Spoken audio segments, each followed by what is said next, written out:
नमस्कार सभी को, संजय गुप्ता चेतना संस्था से।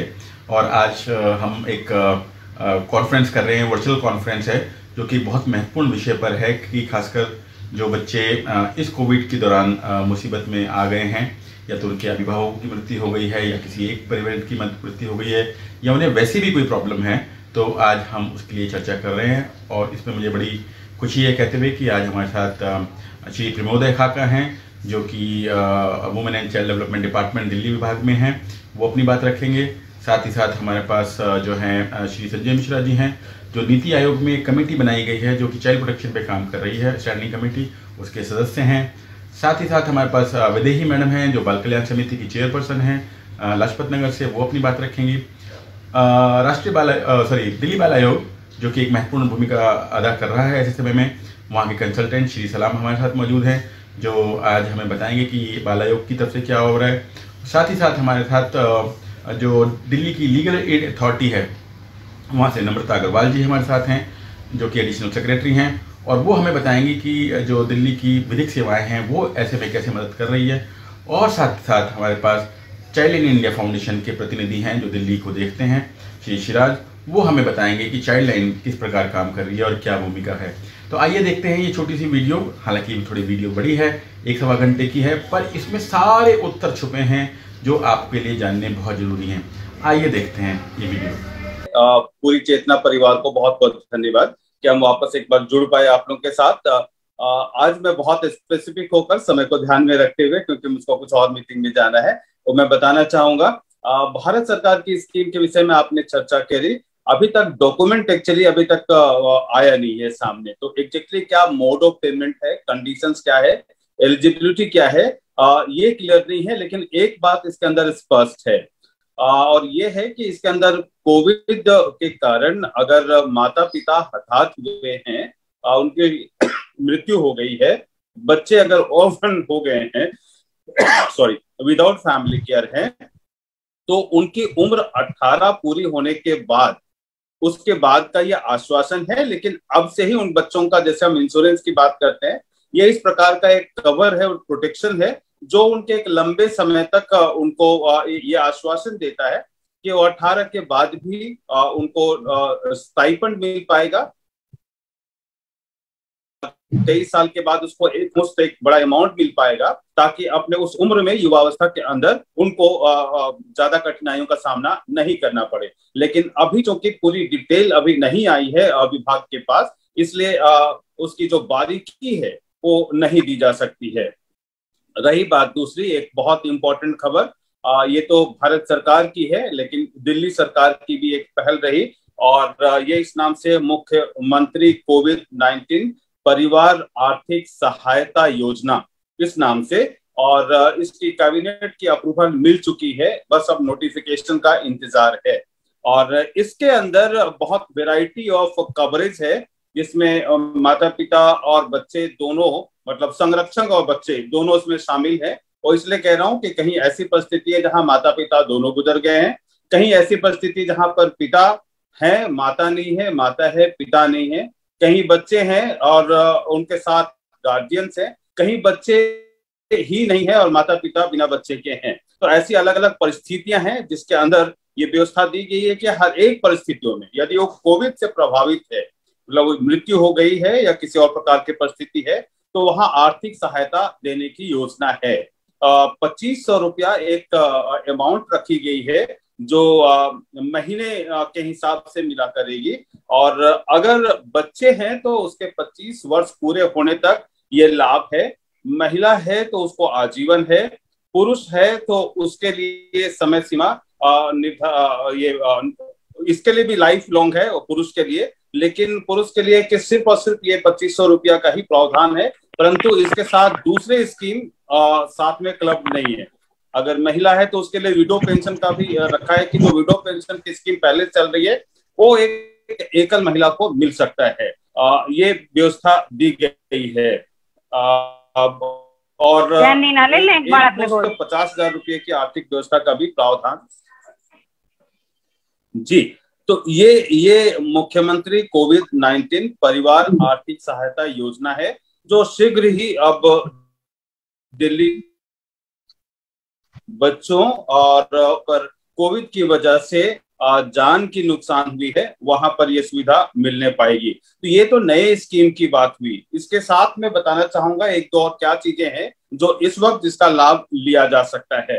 विभाग ने, महिला एवं बाल विकास विभाग ने juvenile justice care and protection of children act 2015 और नियमावली 2016 को ध्यान में रखते हुए, जो बहुत समय से जुवेनाइल जस्टिस बोर्ड और चाइल्ड फॉर कमिटी अपने जो डिस्क्रेशनरी पावर है उसको इस्तेमाल नहीं कर पा रही है, उसके लिए उन्हीं प्रावधानों को रिटरिएट करते हुए एक आदेश जारी किया है, एडवाइजरी उनके लिए जारी करा है। काफी समय हो गया, महीने डेढ़ महीने, जिसके अंदर ये बात रखी गई है कि आपको किसी स्कीम का इंतजार नहीं करना, क्योंकि अधिनियम खुद ही कहता है कि आपके पास ये अधिकार है कि यदि किसी बच्चे को ऐसी परिस्थिति के अंदर देखते हैं जो अपने अभिभावक या माता पिता के संरक्षण से बाहर हो गए हैं, या उनके माता पिता संरक्षण जो है वो इनकैपेबल है किसी भी कारण से, और इनको आप वर्तमान के पेंडेमिक स्थिति से जोड़ सकते हैं। और ऐसी परिस्थिति में जैसा सेक्शन 214 के अंदर इन बच्चों को देखभाल एवं संरक्षण की आवश्यकता वाले वर्ग के अंतर्गत रखा जाता है, तो वहां पर स्पॉन्सरशिप का ऑर्डर सेक्शन 45 के अंदर कर सकते हैं, और ऐसी रूल 24 के अंदर इसका प्रावधान है। तो आर्थिक सहायता देने का ये प्रावधान ऑलरेडी है। स्पॉन्सरशिप की एक स्कीम भारत सरकार द्वारा पहले से जो लागू है, वो भी उसके लिए समुचित फंड विभाग के पास उपलब्ध है। आवेदन प्रक्रिया स्पष्ट नहीं होने से शायद मुझको लगता है कि जो बच्चे हैं या उनके संरक्षक है वो आवेदन नहीं कर पा रहे हैं, लेकिन इसी वजह से हमने रिक्वेस्ट करी है जुवेनाइल जस्टिस बोर्ड और चाइल्ड फॉर कमिटी को कि वो खुद ही संज्ञान लेकर अपने अधिकारों का उपयोग करते हुए ऐसे आदेश पारित करें। और ये इंटीग्रेटेड चाइल्ड प्रोटेक्शन स्कीम 2009 के अंतर्गत 2000 रुपए तक का जो सुविधा है वो उसको देने की व्यवस्था इसके अंदर है, तो ये दी जा सकती है। और इसके अलावा विभाग के पास एक और फंड की व्यवस्था है जो आपको रूल 83 में और सेक्शन 105 के अंदर में मिलेगा। ये जुवेनाइल जस्टिस फंड है, दिल्ली में डेली चाइल्ड वेलफेयर फंड बोलते हैं, और इसमें भी कुछ फंड मोबिलाइज की गई है ताकि अगर किसी ऐसे बच्चे और उनके संरक्षक को यदि आर्थिक सहायता इस वक्त आवश्यक हो तो वो बाल कल्याण समिति के माध्यम से अपने आवेदन दे सकते हैं, और बाल कल्याण समिति के रिकमेंडेशन पे उचित उनको आर्थिक सहायता प्रदान की जा सकती है। और हमने हाल में उसके लिए एडवर्टीजमेंट भी पब्लिश करी ताकि यदि कोई इंडिविजुअल ऑर्गेनाइजेशन, सीएसआर, एंटरप्रेन्योर, कोई ऐसी ऑर्गेनाइजेशन है जो विलिंग है, जो कंट्रीब्यूट करना चाहती है, तो इस फंड में कंट्रीब्यूशन अपनी दे सकती है, जिससे इस प्रकार के बच्चे और उनके परिवारों को उचित समय में उचित उनको आर्थिक सहायता प्रदान की जा सके। एक और स्कीम है जो विभाग के द्वारा संचालित की जाती है समाज कल्याण विभाग के साथ मिलकर, और वो है उन बच्चों के लिए जिनके माता पिता इनकार्सरेटेड हैं, जेल में हैं और बंदी हैं, और बच्चे इस वक्त ऐसी परिस्थितियों के अंदर असहाय हैं या उनके संरक्षण उनको पालने में उनको कठिनाइयां सामना करनी पड़ रही है। तो ये भी फाइनेंशियल स्कीम है उन बच्चों के लिए जिनके माता पिता जेल के अंदर हैं, बंदी हैं। तो उनके शिक्षा को ध्यान में रखते हुए, उनके मेडिकल रिक्वायरमेंट को ध्यान में रखते हुए, डेवलपमेंट आवश्यकता को ध्यान में रखते हुए इसकी व्यवस्था की गई है। तो जब एप्लीकेशन इसकी आती है, अभी भी बहुत सारे एप्लीकेशन हैं, और इसके अंदर दिल्ली लीगल सर्विसेज अथॉरिटी भी इनके साथ मेंबर हैं, और इनकी मीटिंग जैसे एप्लीकेशन आती है तो इनको कंसिडर किया जा सकता है। तो मुख्य रूप से ये 5 तरह के प्रोग्राम है जो ऑलरेडी उपलब्ध है, और इसके साथ कोशिश की जा रही है कि अगर कोई और स्पष्टता चाहिए तो इसके एप्लीकेशन आवेदन की प्रक्रिया को सुगम बनाया जा सके। तो ये है आर्थिक सहायता के विषय में। एक दो चीजें और इम्पोर्टेंट है जिसको हम लोग कोशिश कर रहे हैं कि थोड़ी इसके प्रचार हो सके और लोग सामने आ सके। सबसे बड़ी समस्या इस वक्त यही आ रही है कि बहुत सारे बच्चे इन दिनों अपने परिवार या पारिवारिक देखरेख से मरहूम हो गए हैं। तो उन हालात में इन बच्चों को माता पिता, क्योंकि एक एडॉप्शन में डालना हर एक उम्र में संभव नहीं हो पाता, थोड़े से बड़े बच्चे हो जाते हैं, एडॉप्शन में मुश्किलें होती हैं। तो उसके लिए दो उपाय हैं एक्ट के अंदर में, एक तो फिट पर्सन और दूसरा फिट फैसिलिटी है। फिट पर्सन को ही फोस्टर पेरेंट के अंदर कन्वर्ट किया जाता है, और फोस्टर जो जो फिट फैसिलिटी है उसको ग्रुप फोस्टर केयर के अंदर या फिर कोई विशेष प्रकार की सेवा देनी हो तो उसके अंदर इसको कन्वर्ट किया जाता है, जिसका डेफिनेशन अगर आप सेक्शन 227 में 28 में देखेंगे और फिर सेक्शन में आप जाएंगे 51 52 के अंदर और रूल में भी व्यवस्था इसकी 27 28 के अंदर मिलेगा।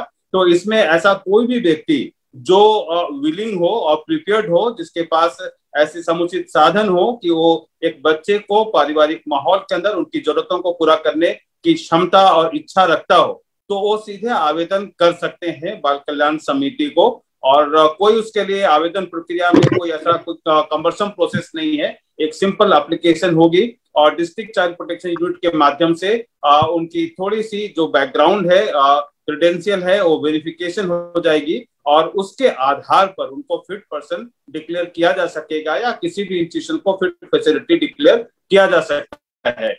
और फिट फैसिलिटी के लिए इनिशियली कोई रजिस्ट्रेशन की जरूरत नहीं होती है जब तक कि वो एजेंसी खुद ना चाहे। उनको सिर्फ और सिर्फ बाल कल्याण समिति के द्वारा एक रिकॉग्निशन चाहिए होती है। तो रिकॉग्निशन मात्र से इस प्रकार की सुविधा बढ़ाई जा सकती है। तो हमारा अनुरोध होगा इस प्लेटफॉर्म के द्वारा, चेतना ऑर्गेनाइजेशन के द्वारा, कि आप इतने लोगों के साथ जुड़े हुए हैं, आप इस बात को आप कह सकते हैं कि ऐसा कोई व्यक्ति या ऑर्गेनाइजेशन जो चाहता है कि इस समय इन बच्चों को अल्पकालिक समय के लिए पारिवारिक माहौल दे या विशेष प्रकार का संरक्षण दे या सेवा प्रदान करे अपनी क्षमता के अनुसार, तो वो बाल कल्याण समिति अथवा जिला बाल संरक्षण इकाई को वो तुरंत संपर्क कर सकते हैं। और इस विषय में हमने हाल में न्यूज़पेपर के अंदर जिला बाल संरक्षण अधिकारी एवं जो अध्यक्ष है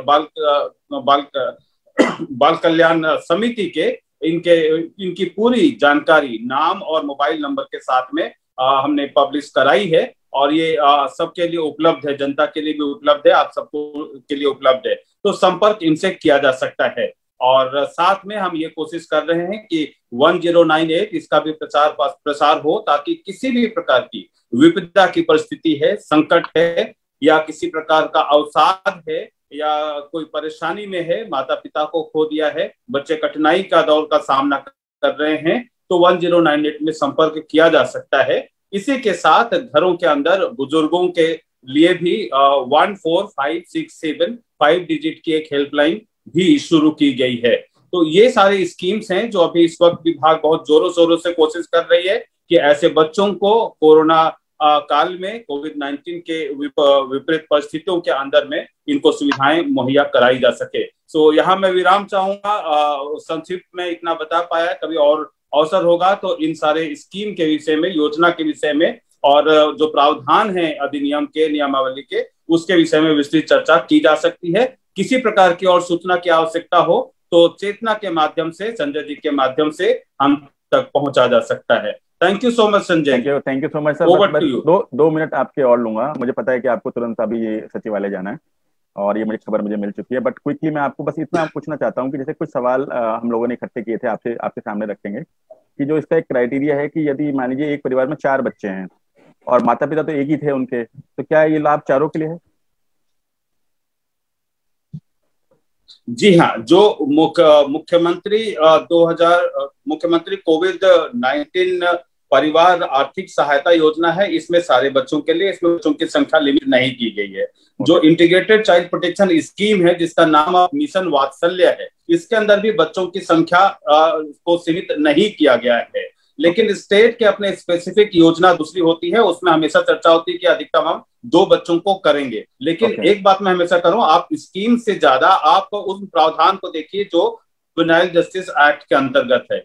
वो किसी भी तरह से किसी बच्चों की सीमा निर्धारित नहीं करता। वो कहता है ऐसा कोई भी बच्चा जो देखभाल एवं संरक्षण की आवश्यकता में हो तो अच्छा है। अगर आपको कोई अधिकारी, कोई विभाग कहीं मना करता हो तो बाल कल्याण समिति से आप आदेश जारी करवा लीजिए। बच्चों की संख्या 10 हो या 12 हो या 2 हो, उससे कोई फर्क नहीं पड़ता, कैटेगरी होनी चाहिए देखभाल एवं संरक्षण की। Thank you. दूसरा सवाल ये था सर कि बच्चे की उम्र इसमें भी 18 से कम ही बोली गई है, जो भी व्यक्ति 18 से एक दिन भी कम है तो बालक कहलाएगा इन प्रावधानों में कि जब उसको जी 18 जो भारत सरकार का स्कीम है वो 18 के बाद के लिए है। लेकिन जो दिल्ली सरकार की अभी कैबिनेट अप्रूवल की बात है, वो 18 से नीचे किसी भी उम्र में शुरू होगी और वो 25 वर्ष तक जारी रहेगी। 25 वर्ष की बात रहेगी। ठीक है, थैंक यू सर। और एक सवाल ये कि जैसे अभी बात हुई कि माता या पिता में से थैंक यू सो मच एक मर गए या दो मर गए, तो उनका जो प्रमाण पत्र है, मृत्यु प्रमाण पत्र, उसमें कई बार जो है कम्युनिटी में मृत्यु हुई है, लोग जानते हैं कि कोरोना से मरा, पर वो अस्पताल नहीं जा पाया था, उसके पास कोई सर्टिफिकेट नहीं है। इसमें कुछ आपने कुछ विचार देना चाहेंगे सर? ऐसे हमारे पास केसेस हैं और एक स्पीकर भी हमारे साथ हैं, एक बच्ची हमारे साथ है, मैं उनको लेना चाहूंगा आपकी उपस्थिति में। मौसम है सर, मौसम हाँ जी, है मैं मौसम से बात करूंगा, पर सर अगर एक बार पहले बता दें तब उसके बारे में। जी जी जी, तो इसमें एक्चुअली जो सर्टिफिकेट है, इसमें अभी लिखा हुआ है सिर्फ डेथ सर्टिफिकेट, लेकिन इसके एसओपी आने हैं, स्टैंडर्ड ऑपरेटिंग प्रोसीजर्स आने हैं। तो डेथ सर्टिफिकेट में क्या क्या डॉक्यूमेंट्स कंसीडर किए जा सकते हैं, ये उसके अंदर क्लैरिफाई होगा। तभी मैंने कहा अभी ये अप्रूवल हो गई है, लेकिन ऑफिशियली नोटिफाई होके अभी विभाग के पास इम्प्लीमेंटेशन के लिए नहीं पहुंची है। तो वो क्लैरिटी इस स्कीम के अंतर्गत नहीं होती, जो गाइडलाइंस इसके साथ या स्टैंडर्ड ऑपरेटिंग प्रोसीजर साथ में आता है, उसके अंदर ये क्लैरिटी होगी। और मैं उम्मीद करता हूं कि ये कंसिडर किया जाएगा। हम अक्सर इस बात को कहते हैं कि यदि सर्टिफिकेट ना हो तो जैसे बरियल का है, फ्यूनरल का है, वहां रिसिप्ट आती है, उस रिसिप्ट में भी, उस रिसिप्ट के अंदर भी ऐसी जानकारी होती है, तो उनको कंसिडर करना चाहिए। नहीं तो दिल्ली के अंदर एसडीएम जो है, डिस्ट्रिक्ट टास्क फोर्स के सदस्य हैं, तो उनके द्वारा भी अगर ये सत्यापित हो तो मेरी समझ में, अभी तक जितनी समझ है इसकी, तो मुझको लगता है ये कंसिडर कर लिया जाएगा। तब भी हमें एसओपी का इंतजार करना चाहिए। तो क्या सर हम वहाँ की जो लोकल पार्षद है उनकी पकड़ बड़ी होती है, म्युनिसिपल पार्षद, क्या उससे लिखवा सकते हैं उसके लेटर हेड पे कि साहब मेरी जानकारी में आया है कि कोरोना से मृत्यु हुई है?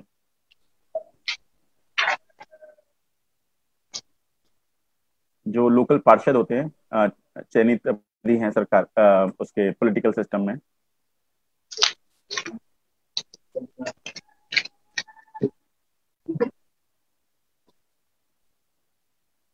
थोड़ा अटक गया है। भूपेंद्र, क्या आपको मेरी आवाज आ रही है? हाँ सर, आ रही है। काका सर क्या कुछ गड़बड़ हुआ है, शायद वो निकल रहे होंगे, तो इस वजह से हो सकता है। ठीक है, तो मुझे लगता है एक बार हमने काफी अच्छी जानकारी काका सर से ली। जो भी क्वेश्चन हमारे पार्टिसिपेंट्स के होंगे, हम पार्क कर लेंगे और लास्ट में ओपन डिस्कशन में कर लेंगे। हाँ प्लीज। राइट, तो मैं एक तो रिक्वेस्ट करता हूँ कि हमारे एंड से 3 लोग हैं जो नोट ले रहे हैं। श्रेया, आप हमारे यहाँ से नोट ले रही हैं, मीनाक्षी अगर आवाज सुन रही हैं तो नोट ले रही हैं। अगर जो लोग भी साथी हैं आपस में please take care of responsibilities. हमारे साथ श्री मोहम्मद सलाम खान भी जुड़े हैं, जो दिल्ली बाल आयोग के साथ जुड़े हैं, कंसल्टेंट हैं और काफी समय से बाल कल्याण समितियों से जुड़े रहे, और एक बहुत अच्छा व्यक्तित्व आपने, जो बहुत बच्चों के बारे में बात की है। तो अभी हम सलाम साहब से भी बात करेंगे, पर इससे पहले मैं एक बार बात करना चाहता हूँ उस लड़की से जो हमारे साथ जुड़ी है, 16 वर्ष की हैं। अगर आप अपना केस जितना आप कहना चाहती हैं बेटा, आप जितने आप कंफर्टेबल फील करें, अगर आपको लगे कि आप सामने चेहरे पे आना चाहती हैं कि स्क्रीन पे, ठीक है, नहीं तो आप अपना वीडियो बंद करके भी अपनी बात रख सकती हैं। मौसम कुमारी। इनका नाम क्या है? मौसम कुमारी। मौसम कुमारी। नमस्ते, गुड मॉर्निंग। बताओ मौसम। यस सर, मेरे पापा कोरोना में डेथ कर गए हैं और हम 4 बच्चे हैं और खर्चा चल नहीं रहा है, अगल बगल से करके चल रहा है, बहुत ज्यादा दिक्कत हो रही है। तो मौसम, एक तो सबसे पहले हम सबकी तरफ से देखो, यहाँ 140 145 जुड़े हुए हैं, इसमें हम सब आपके पिताजी की मृत्यु के लिए हम सब निंदा रखते हैं। और जिन भी परिवारों को ये नुकसान हुआ है वो बहुत बड़ा नुकसान हुआ है, और हमें पता है कि एक कमाने वाला व्यक्ति अगर घर से चला जाता है तो उसकी क्या क्या नुकसान होती है। तो क्या आप हमें बता सकती हो कि आपके पिताजी क्या करते थे? ऑटो चलाते थे, डैड ऑटो चलाते थे। ऑटो चलाते थे? Yes sir. अच्छा, ऑटो चलाते थे। तो फिर तो और ये घटना को कितना समय हो गया? 25 सितंबर 2020 में पापा डेथ किए हैं। अच्छा, तो आपको ये कुछ स्कीम के बारे में पता चला अभी जो ये बात चल रही है? हाँ। ठीक है, तो क्या आपके अरे अच्छा, आप तो आ गए। तो क्या आप जो है ये बताना चाहेंगे कि आपके पिताजी की जब मृत्यु हुई तो आपके पास क्या क्या कागज हैं उसके? डेथ सर्टिफिकेट है, एंड जो COVID-19 का पेपर मिलता है वो भी है। ओके, पेपर है आपके पास? Yes sir. ठीक है। तो अभी अभी क्या किया आपने? जैसे अभी मुझे जितनी ये जानकारी में चेतना के मेरे ख्याल में 4-5 दिन पहले आया है और हमारी तरफ से भी कुछ करने की कोशिश की गई है, तो उसमें क्या क्या अभी तक कार्रवाई हुई है? अभी तो हमें कोई प्रोवाइड नहीं मिला है, कोई फायदा अभी नहीं तक कुछ मिला। नहीं हो पाया? तो नो। ठीक है। तो अब हमने ना आपकी सारी बातें सुन, आप कुछ और बोलना चाहते हो? बस इतना ही चाहते कि क्या आप अपनी मम्मी के बारे में बताना चाहते हो कि मम्मी क्या करती है? मम्मी तो कुछ नहीं करती हैं। अच्छा, मम्मी घर का काम करती हैं। Yes sir. ठीक है। तो और इस बीच में इसके अलावा आपसे किसी ने संपर्क नहीं किया? किसी ने संपर्क नहीं किया, किसी ने पूछा नहीं कि कैसे ये होगा? तो आप अभी उसका आइडिया नहीं है अभी, मतलब क्योंकि आपकी जानकारी में अब आ गया है। अब हम जितने हमारे यहाँ पे आज लोग जुड़े हैं, अब हम उनसे पूछते हैं कि आप जैसे आप एक केस आपने अपना बताया, अपने पिताजी का खो दिया कोरोना में, तो अगर कोई और बच्चे को भी ये नुकसान हुआ होगा तो उसके लिए क्या क्या कर सकते हैं, हम लोग इसके बारे में बात करेंगे पायल। और आप बिल्कुल निश्चिंत रहें, आज इतने सारे लोग यहाँ जुड़े हैं तो कम से कम हम लोग ये तो वादा कर सकते हैं कि पायल को किसी न किसी प्रकार से किसी न किसी स्कीम में जरूर जुड़वाएंगे। जैसे अभी खाकर सर की आपने बात सुनी होगी कि अभी एक अच्छे प्रस्ताव के रूप में आ गया है और एक्सेप्ट भी हो गया है, बट अभी इसमें थोड़ी सी तकनीकी चीजें बाकी हैं। कैबिनेट अप्रूवल होगा, फिर उसका एक गजट होता है वो बनता है, फिर नियम बनते हैं, और उसके बाद फिर जो है ये पब्लिक के डोमेन में आता है। तो थोड़ा धैर्य रखना पड़ेगा, बट हम लोग सब आपके साथ हैं। और आपका हमारी जो चेतना का जो भैया आपके संपर्क में रहेंगे, कोई समस्या होगी तो हम आपसे बात करेंगे। तो अब मैं यहाँ रिक्वेस्ट करना चाहता हूँ सलाम साहब आपसे, आपने ये केस सुना और आपने खाकर जी की भी बातें सुनी। दिल्ली बाल आयोग ने बहुत अच्छी भूमिका निभाई। सबसे पहले तो मैं आपको और कुंडू साहब को सबको बहुत बधाई देना चाहता हूँ।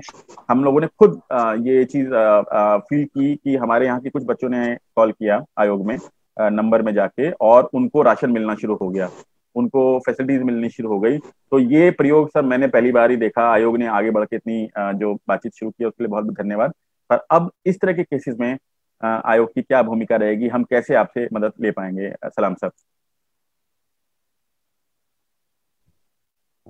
सबसे पहले नमस्कार संजय जी और आपकी पूरी टीम और जितने लोग हमारी बातों को सुन रहे हैं। मैं असल में देर से, मैं ठीक 11:02-3 मुझे लोग करते करते लग गया और कैपेसिटी फुल हो गया। दैट इटसेल्फ इंडिकेट करता है कि बहुत सारे लोग इंटरेस्टेड थे। हाँ, और आप लोगों को मैंने फिर फोन किया कि मैं कैपेसिटी फुल दिखा है आपको और बड़ा लेना था, 200 का लेना था, 100 का लिए हैं। एनीवे ये अपने आप दिखाता है कि आपकी रीच अच्छी है और लोग इसमें अभी 144 पार्टिसिपेंट्स हैं, I am seeing that. Anyway तो सबसे पहले असल में इसलिए मैं खाका जी का शुरुआत का चीज तो नहीं सुन पाया हूँ, बहुत सारी चीजों को कवर किए होंगे डिपार्टमेंट से। इस बच्ची का जो अभी केस आया हमारे सामने में, तो मैं समझता हूँ कि मेरी आवाज आ रही है ना? या तो मैं समझता हूँ कि ये फोरम दो तरह से यूजफुल होगा। एक है कि हम लोग को अगर कुछ सजेशंस है, क्योंकि मैं डीसीपी सर की तरफ से बैठा हूँ, तो आने वाले टाइम में अगर कुछ जो एसओपी बनेगी, क्योंकि अभी ये सारा प्रक्रिया चल रहा है, कुछ भी फाइनल नहीं हुआ है, क्योंकि फाइनल जो है कैबिनेट कमेटी के अप्रूवल के बाद होगा। उसमें कुछ चीजें जो है वहां तक पहुंचने वाली हैं, कुछ चीजें में कुछ क्वेश्चंस आए हैं, तो हम लोग उसमें एक सहयोग कर सकते हैं कि उसमें जरूरत के मुताबिक हम लोग उसको और फैसिलिटेट कर सकते हैं कि कैसे वो सही हो, हाँ, ताकि किसी को कोई प्रॉब्लम नहीं हो। जैसे कभी हम लोग बात कर रहे थे कि रिगार्डिंग डेथ हो चुका है और उसमें कोविड फॉर एनी रीजन नहीं लिखा हुआ है, तो बच्चा तो ट्रॉमा में है ना, बच्चा तो तकलीफ में है। We need to help him whether he died of COVID और some other thing, some other reason. हो सकता है कि हार्ट अटैक हो गया हो कोविड के चलते, या हुआ हो या नहीं भी हुआ हो। बच्चा तो child is in need of care and protection. तो वैसे हेल्थ में पहले सबसे पहले इस बच्चे को तो मैं ये चाहूंगा कि इनको सबसे पहले अपने जो डिस्ट्रिक्ट के जो चाइल्ड वेलफेयर कमेटी है वहाँ इनको संपर्क करना चाहिए। और उसके बाद में, क्योंकि अभी कुछ जो प्रोग्राम्स हो रहे हैं, दो तरह के प्रोग्राम खाके जी बताए होंगे। एक तो जो स्टेट गवर्नमेंट का जो प्रोग्राम है कि बिलो 18 जो बच्चे अभी इस तरह दोनों पेरेंट्स लूज किए हैं या ब्रेड अर्नर लूज किए हैं और वैसे बच्चों को सपोर्ट की जरूरत है, तो वो स्टेट गवर्नमेंट के थ्रू वो डायरेक्ट जो है अपना वहाँ एप्लीकेशन देंगे, जिसका ही प्रक्रिया चल रहा है, तो they will get a benefit of 2500। और वो अच्छा इसलिए है कि वो up to the age of 25 है, हालांकि बीच में उसका इवैल्यूएशन होता रहेगा, लेकिन अभी का इंटेंशन है कि 25 एज तक दिया जाए। चाइल्ड वेलफेयर कमेटी में क्या है कि चाइल्ड वेलफेयर कमेटी के थ्रू जो अभी एक प्रयास चल रहा है कि सारे बच्चों को उसमें स्पॉन्सरशिप का या फोस्टर केयर का सपोर्ट दिया जाए, ताकि वो बच्चे अपने एक्सटेंडेड फैमिली मेंबर्स के साथ रह सकें। और उसके बाद में उन बच्चों को चाइल्ड वेलफेयर कमेटी जो है 2000 या 2500, अब तक उसका अमाउंट फाइनल नहीं हुआ है, लेकिन हम we are wishing to do it at least 2500। Even there are people जिन लोगों ने कहा है कि 3500 तक दिया जाना चाहिए। तो इन बच्चों को child welfare committee direct recommend करेगी डीसीपीओ को, और ये फाइनेंशियल सपोर्ट उनको मिलेगी। तो ये बच्चे को पहला फर्स्ट लेवल में तो मैं समझता हूँ कि वहाँ जो है जो चाइल्ड वेलफेयर कमेटी जो कंसर्न डिस्ट्रिक्ट की है, वहाँ तक जो है ये केस पहले चले जाए वहाँ, भले वो स्टेट गवर्नमेंट का जब आ जाएगा तो वहाँ भी हो जा सकते हैं, जो उनको उनके लिए बेटर होगा। चाइल्ड वेलफेयर कमेटी जैसा कि आप जानते हैं अंडर स्पॉन्सरशिप और फोस्टर केयर प्रोग्राम, इनको 18 साल तक का स्पॉन्सरशिप मिलता है, और उसके बाद अगर बच्चे को जरूरत है तो वो फिर 3 साल के लिए आफ्टर केयर में एक्सटेंड हो जाता है। तो आफ्टर केयर में up to the age of 21 years. और अगर 21 साल के बाद में भी अगर सीएलडीसी फील करती है कि अभी इनको सपोर्ट करने की जरूरत है, तो they can extend it for a maximum of 2 years, माने 23 साल तक। तो ये एक प्रोविजन है जो कि स्टेप बाय जाता है। तो दोनों से जो बेटर रहेगा वो बेनिफिट जो है बच्चे को मिलना चाहिए।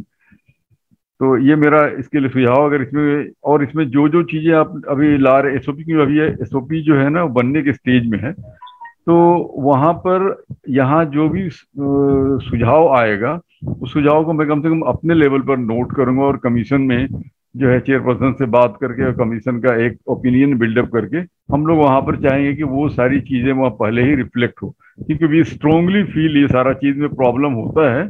और हम चूंकि एक I have worked with NGOs, I have worked with government institutions, तो मेरे अनुभव दूसरे तरह के हैं। तो मैं हमेशा वो जानता हूँ कि अगर आप बोल रहे हैं कि दिल्ली का रहने वाला चाहिए, तो दिल्ली के रहने के लिए बेचारा उसके पास बहुत सारे डॉक्यूमेंट्स है, वो प्रूफ नहीं कर पाएगा उसको, अगर हम स्पेसिफिक उसमें नहीं है। तो दिल्ली के रहने के वाले का जो हम लोग का एक सुझाव गया है उसमें बहुत सारा चीज है। उसका आधार कार्ड हो सकता है, कोई जरूरी नहीं है कि वो कितने साल से कहाँ रह रहा है, उसका आधार कार्ड यहाँ का है अगर है उसका, तो बस मान लो प्रूफ है, वो है, खत्म हो गया। कब से रह रहा है, don't ask further question.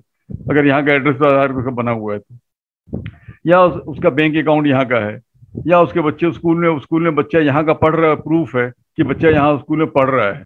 It's also already A proof कि वो बच्चा यहाँ रह रहा था तभी ना यहाँ पढ़ रहा था। उसके लिए डोंट गो इनटू प्रोबिंग। हम जो सपोर्ट कर रहे हैं बच्चे को हैरास करने के लिए नहीं कर रहे हैं, हम बच्चे को सपोर्ट करने के लिए कर रहे हैं without less and less documentation. तो ये सारा चीज हम लोग ऑलरेडी ये सब हमारे इसके अंदर में है, ऑलरेडी हमारे डिजाइन में है। We have framed all those things कि क्या क्या जो है हम रखेंगे और कैसे वो बच्चों को सहूलियत पहुंचाई जाए। और इसमें जो भी प्रॉब्लम है इसमें मैंने आई विल जस्ट रियली एक विजनरी लीडर का बहुत बड़ा एक रोल होता है। Now we have a visionary leader in Anurag Kundu in the commission. जिसकी सोचिए कि ये सारे प्रोग्राम स्टार्ट होने से पहले एक हफ्ता 10 माने करीब 15 दिन पहले वी वर डिस्कसिंग कि we should start a helpline, क्योंकि प्रॉब्लम्स आ सकते हैं। 15 दिन 20 दिन पहले डिस्कस कर रहे थे, और एक हफ्ता पहले जस्ट इन द अर्ली मार्च 2-3 मार्च को हम लोगों ने इसको लॉन्च किया। फाइनली लॉन्च हो गए। हमारे प्रोसेस वगैरह होते होते जो हमारा जो हेल्पलाइन लॉन्च हुआ 935511199393। तो ये जो है मैंने सोचिए कि लॉन्च हो गया, और उसके बाद इसके 2-3 दिन के बाद ये पूरा सिस्टम इतना क्रिटिकल होता गया। और आई एम जस्ट आपको बता रहे हैं कि within this less than 2 months time we have received around नहीं मैंने परसों तक, कल का और आज का मैंने कैलकुलेट नहीं किया, 3106 कॉल्स रिसीव किए हैं। हाँ, जो कि अगर आप देखेंगे तो this is more than even child line जितनी रिसीव करती है 2 महीना 1 महीने का 1500-1600 उनका ये है। ये 3100 6 कॉल रिसीव किए हैं, और जिसमें कि मैंने मोर देन 1100 जो कॉल्स हैं वो राशन के इसके कॉल रहे हैं, एंड वी हैव प्रोवाइडेड, उसमें 1000 से ऊपर का राशन दिए हैं। सिर्फ 100 का मैं आपके पास में अकाउंट नहीं है कि ये 2 दिन के अंदर हुआ है, उसका अकाउंट आज नहीं है हमारे पास में, लेकिन मोर देन 1000 लोगों को घर में जाके राशन पहुंचाया गया है with all kit, and not we have not done it. ये बहुत बड़ा बात है कि आप जैसे लोग जो काम कर रहे हैं इसमें सीरियसली, वो सम एनजीओ, सम अदर इंडिविजुअल्स जिनका एक कलेक्शन लेकर, जिनका सहयोग लेकर ये उन लोगों तक, हम जस्ट बीच में चैनलाइजर का एक रोल अदा किए हैं। हाँ, काम तो और कोई किया है, लेकिन हम लोग कोशिश ये की है कि कैसे इसको उनको पहुंचाया जा सके, और इसमें पहुंचाया है। उसके बाद बच्चों के एजुकेशन के लिए, ट्यूशन फीस के लिए, इस टाइम में भी कुछ बच्चों का इस तरह का इश्यूज था जो एजुकेशन के बुक्स चाहिए, या तो उनको डायरेक्टली कुछ पैसे ट्रांसफर किए गए हैं कि बुक्स के दुकान में आप चले जाओ, परचेज कर लो बुक्स, हाँ, एंड लेट द दुकान को हम कैसे डायरेक्ट पेमेंट कर दें, वो बुक्स का कॉस्ट हम यहाँ से पेमेंट कर दे रहे हैं, and you receive the books. इस तरह से भी किए हैं। कुछ हेल्थ में आपका कुछ इस तरह के मेडिसिन या ऑक्सीमीटर, इस तरह का जिसको इमरजेंसी का जरूरत पड़ गया और नहीं है, we set them go to the medical shop, get this thing. जी, थैंक यू सलाम साहब। मुझे लगता है हमने एक बहुत अच्छा जो आपका कन्वर्सेशन सुना, और खासकर जो दिल्ली बाल आयोग की क्या क्या व्यवस्थाएं, संभावनाएं बनाई हैं। मैं इसमें आपसे चाहूंगा कि आप पूरे कार्यक्रम में हमारे साथ बने रहें, क्योंकि कुछ लोग जो हैं अपनी बातें आपके सामने रखना चाहेंगे, अपेक्षाओं के रूप में भी, सुझाव के रूप में भी, और जो इनपुट्स हैं उसके रूप में भी। बहुत बहुत धन्यवाद सलाम साहब आपका।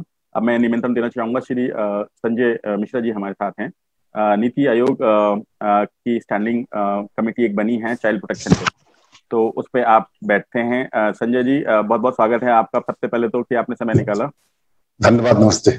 और आपका एक परिचय और है कि आप जो ये हमारा पूरा एक NACG का जो एक मैंने आपको बार बार बता रहा हूँ, ये प्रयोग, वो एक कॉन्सेप्ट है जो South Asia initiative to end violence against children, SAARC देशों ने कहा कि अपने अपने देशों में आप काम कीजिए, और उसके तहत भारत में भी NACG बना है।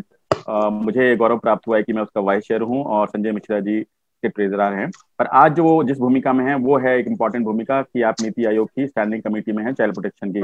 थोड़ा सा पहले इस कमेटी के बारे में बताइए संजय जी, और फिर ये बताइए कि क्या चर्चा चल रही है वहाँ पर अभी बच्चों के कल्याण को लेकर, किस किस तरह की बातें वहाँ हो रही हैं, और नीति आयोग कैसा रोल प्ले करता है। नहीं, मैंने कुछ भी नहीं करा। प्लीज आपके अपने ये बंद कर लीजिएगा, प्लीज अपने स्विच ऑफ कर लीजिएगा आपके माइक। Sanjay sir please. जी, सबसे पहले तो सभी को नमस्कार। संजय जी, आपको ढेर सारी शुभकामनाएं कि आपने इतना एक बहुत ही बर्निंग इशू पूरे देश के लिए जो अभी सबसे जरूरत है उसको लेकर चेतना काफी सेंसिटिव होकर इस प्रकार का वेबिनार का आयोजन किया। अब मुझे सबसे गर्व की बात है कि मैं आपके साथ आज मैं ट्रैवल कर रहा हूं रांची से करीब 700 किलोमीटर की यात्रा। बीच में मैं जामताड़ा, एक ऐसा छोटा सा एक जिला है जहां मैं रुका हूं सर्किट हाउस में, वहां से मैं सीधा आपसे कनेक्ट हो रहा हूं। तो ये हमारे और गर्व की पल है कि जामताड़ा से सीधा कनेक्ट होकर, और दिल्ली वासियों जो बच्चों पर काम करने वाले इतने जागरूक लोग हैं उनको मैं अपनी बातों के माध्यम से अवगत कराऊंगा। इसलिए सबसे पहले आपको बहुत शुभकामनाएं। नीति आयोग जो है वो ये कोरोना के कारण नहीं, बल्कि कोरोना से पहले ये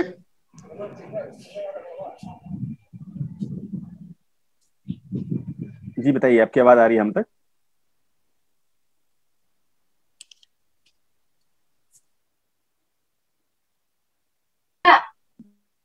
मिश्रा जी, टेक्निकल हिकअप्स हैं, जैसे बताया था रूरल एरिया से बात कर रहे हैं, तो हो सकता है कोई कनेक्टिविटी इशू हुआ हो। तो संजय साहब, जैसे ही आप हमारे साथ जुड़ेंगे डेफिनेटली हम तुरंत आपको प्राथमिकता में लेंगे। और काफी लोगों ने अब हमारी बात सुनी है, 168 के करीब मैं देख रहा हूँ कि पार्टिसिपेंट्स ऑलरेडी जुड़ चुके हैं और अपनी बातें ये सारी सुन रहे हैं। तो हम आपके भी कुछ ज्यादा तो नहीं पर कुछ के सवाल लेंगे हम, तो आप अपने जो सवाल हैं वो चैट बॉक्स में अगर लिखें तो वहां से हम पिक करेंगे कौन से सवाल हमें लेने चाहिए। जब तक संजय जी जुड़ते हैं हमारे साथ। संजय जी क्षमा प्रार्थी है, असल में कुछ टेक्निकल इशू आ गए थे। हाँ प्लीज। जिसके कारण मुझे लगता है कि कुछ गड़बड़ी हो गई थी। जी बताइए।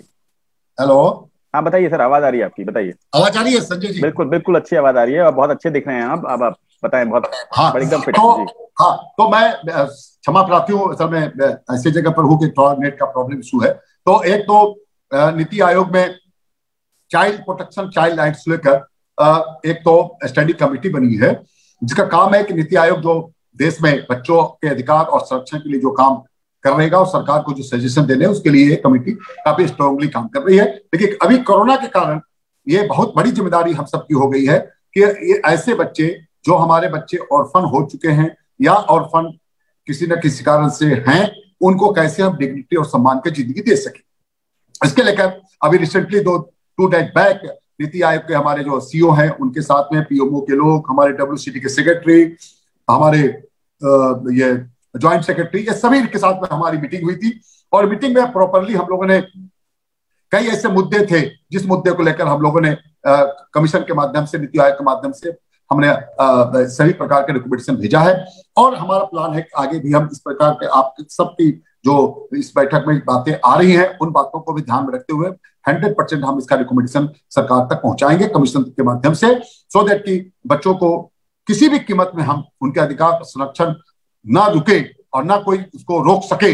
ये इस बात की पूरी 100% हम लोग सुनिश्चित करना चाहेंगे। मैं अब अपनी मूल बात पे आ जाता हूँ। हमारा आप सबका मानना होगा कि बच्चों के जो अधिकार हैं, जो उनके संरक्षण की जो मिनिमम रिक्वायरमेंट है वो उनको मिलना चाहिए। मैं उदाहरण के लिए बताना चाहता हूं कि अभी हमने देश का पहला, झारखंड का एक खूंटी नक्सल प्रभावित जिला है, नक्सल 100% नक्सली है, वहां कोई भी बिना नक्सल का परमिशन कुछ नहीं हो सकता है। और हमने चैलेंज लिया कमीशन के माध्यम से, राष्ट्रीय बाल अधिकार संरक्षण आयोग ने इस चैलेंज को रखा कि ऐसे जिला में हम संवर्धन कार्यक्रम का लॉन्चिंग करते हैं।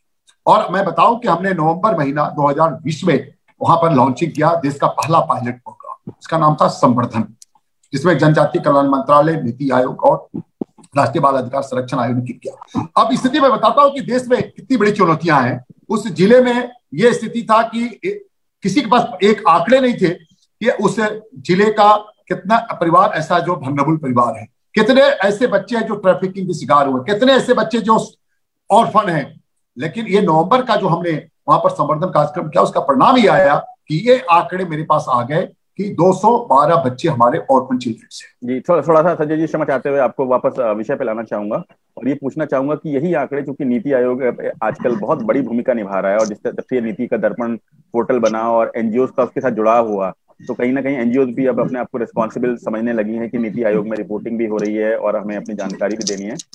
कोविड के टाइम पे जो एक घोषणा कर दी है आदरणीय प्रधानमंत्री जी ने कि बच्चों को कंपनसेशन मिलेगा उन परिवारों को जिनके माता या पिता में से एक की मृत्यु हुई है, इस बारे में नीति आयोग में क्या चर्चा चल रही है? मैं मूल बात पर ही आ रहा हूँ। मैं इतना पूरा भूमिका देने के पीछे ही उद्देश्य था कि हम सब एनजीओ चलाने और जो हम सब काम करते हैं, क्या हमको सारी स्कीम्स के बारे में जानकारी है? क्या सोशल सिक्योरिटी स्कीम 34 स्कीम्स हैं, जितने आपके नेट आपके साथ जुड़े साथी हैं मैं उनको बताना चाहता हूं। मैं ये कह रहा हूं इसलिए मैं आपको ये सब पूरा भूमिका बताने के पीछे मकसद था कि ये संवर्धन कार्यक्रम के माध्यम से जो 6,972 परिवार था जिसको मैपिंग के माध्यम से हमने वल्नरेबल फैमिली निकाला, उसको सरकार के 34 स्कीम के साथ हमने लिंकेज किया। जो ये स्कीम्स के बारे में ना डिस्ट्रिक्ट एडमिनिस्ट्रेशन को पता था, ना स्कीम्स के बारे में वहां के एनजीओ को पता था, ना उस परिवार को पता था। मैं वही बात आपके साथ आना चाहता हूं कि क्या ये 34 स्कीम्स के बारे में आपके साथियों को अगर पता नहीं है तो स्कीम के बारे में जानकारी लेना चाहिए। तो मैं यहाँ एक बात आपकी जरूर यहाँ पे एंडोर्स करना चाहूंगा कि ये बात बहुत अच्छी आपने कही और एक बात सामाजिक कार्यकर्ता होने के नाते, चाहे वो चेतना हो, चाहे और संस्थाएं हों, या आप चाइल्ड लाइन हो, या आप पैरालीगल वॉलंटियर हों, सबके पास ये जो जानकारी का पिटारा है ना सर, ये तो होना चाहिए। अगर इसके बिना तो आप ये लड़ाई नहीं लड़ पाएंगे, ना उसका अधिकार दिलवा पाएंगे। बाल आयोग में या हो चाहे चाइल्ड लाइन हो, कोई भी जो भी हेल्पलाइन नंबर आजकल घोषित हो रहे हैं, उनमें अगर हम फोन करके ये पूछें और भाई मुझे ये बनते हैं कि क्या स्कीम्स हैं, तो ये भी होता है कि एक रेडी रेकनर के रूप में हम ऐसी कोई व्यवस्था करें। जरूरी नहीं कि हर एक आदमी उसको पढ़ पाए। ये सहयोग जो सुझाव है संजय जी आपका बहुत ही उचित लगा कि जो स्कीम्स हैं उसको पकड़ हमारी जरा सबकी ही कमजोर रहती है, उसको ध्यान रखना चाहिए। जी आप अपनी बात रखें। ठीक, तो ये 34 स्कीम्स के बारे में अगर ये नहीं होगा तो मैं आज ही आपके पास वो स्कीम्स का पूरा एसओपी संजय जी आपके पास भेज दूंगा और आपके साथियों के माध्यम से एक तो इस पर काम करना स्टार्ट होना चाहिए। दूसरा मेरा कहना है कि देखिए, हथियार और गोली दोनों तैयार होना चाहिए, तभी आप फील्ड में काम कर सकते हैं। अगर हमारे पास पता है, मैं जामताड़ा जिला का डिप्टी कमिश्नर, यहाँ के एसपी सबके साथ मैं मीटिंग कर रहा था। मैं पूछा कि बताओ भाई कि आपके पास यहाँ कितनी स्कीम्स आप आईसीपीएस के माध्यम चला रहे हो? संजय जी यू बिलीव कोई नहीं बता पाया कि कितने प्रकार की स्कीम्स है।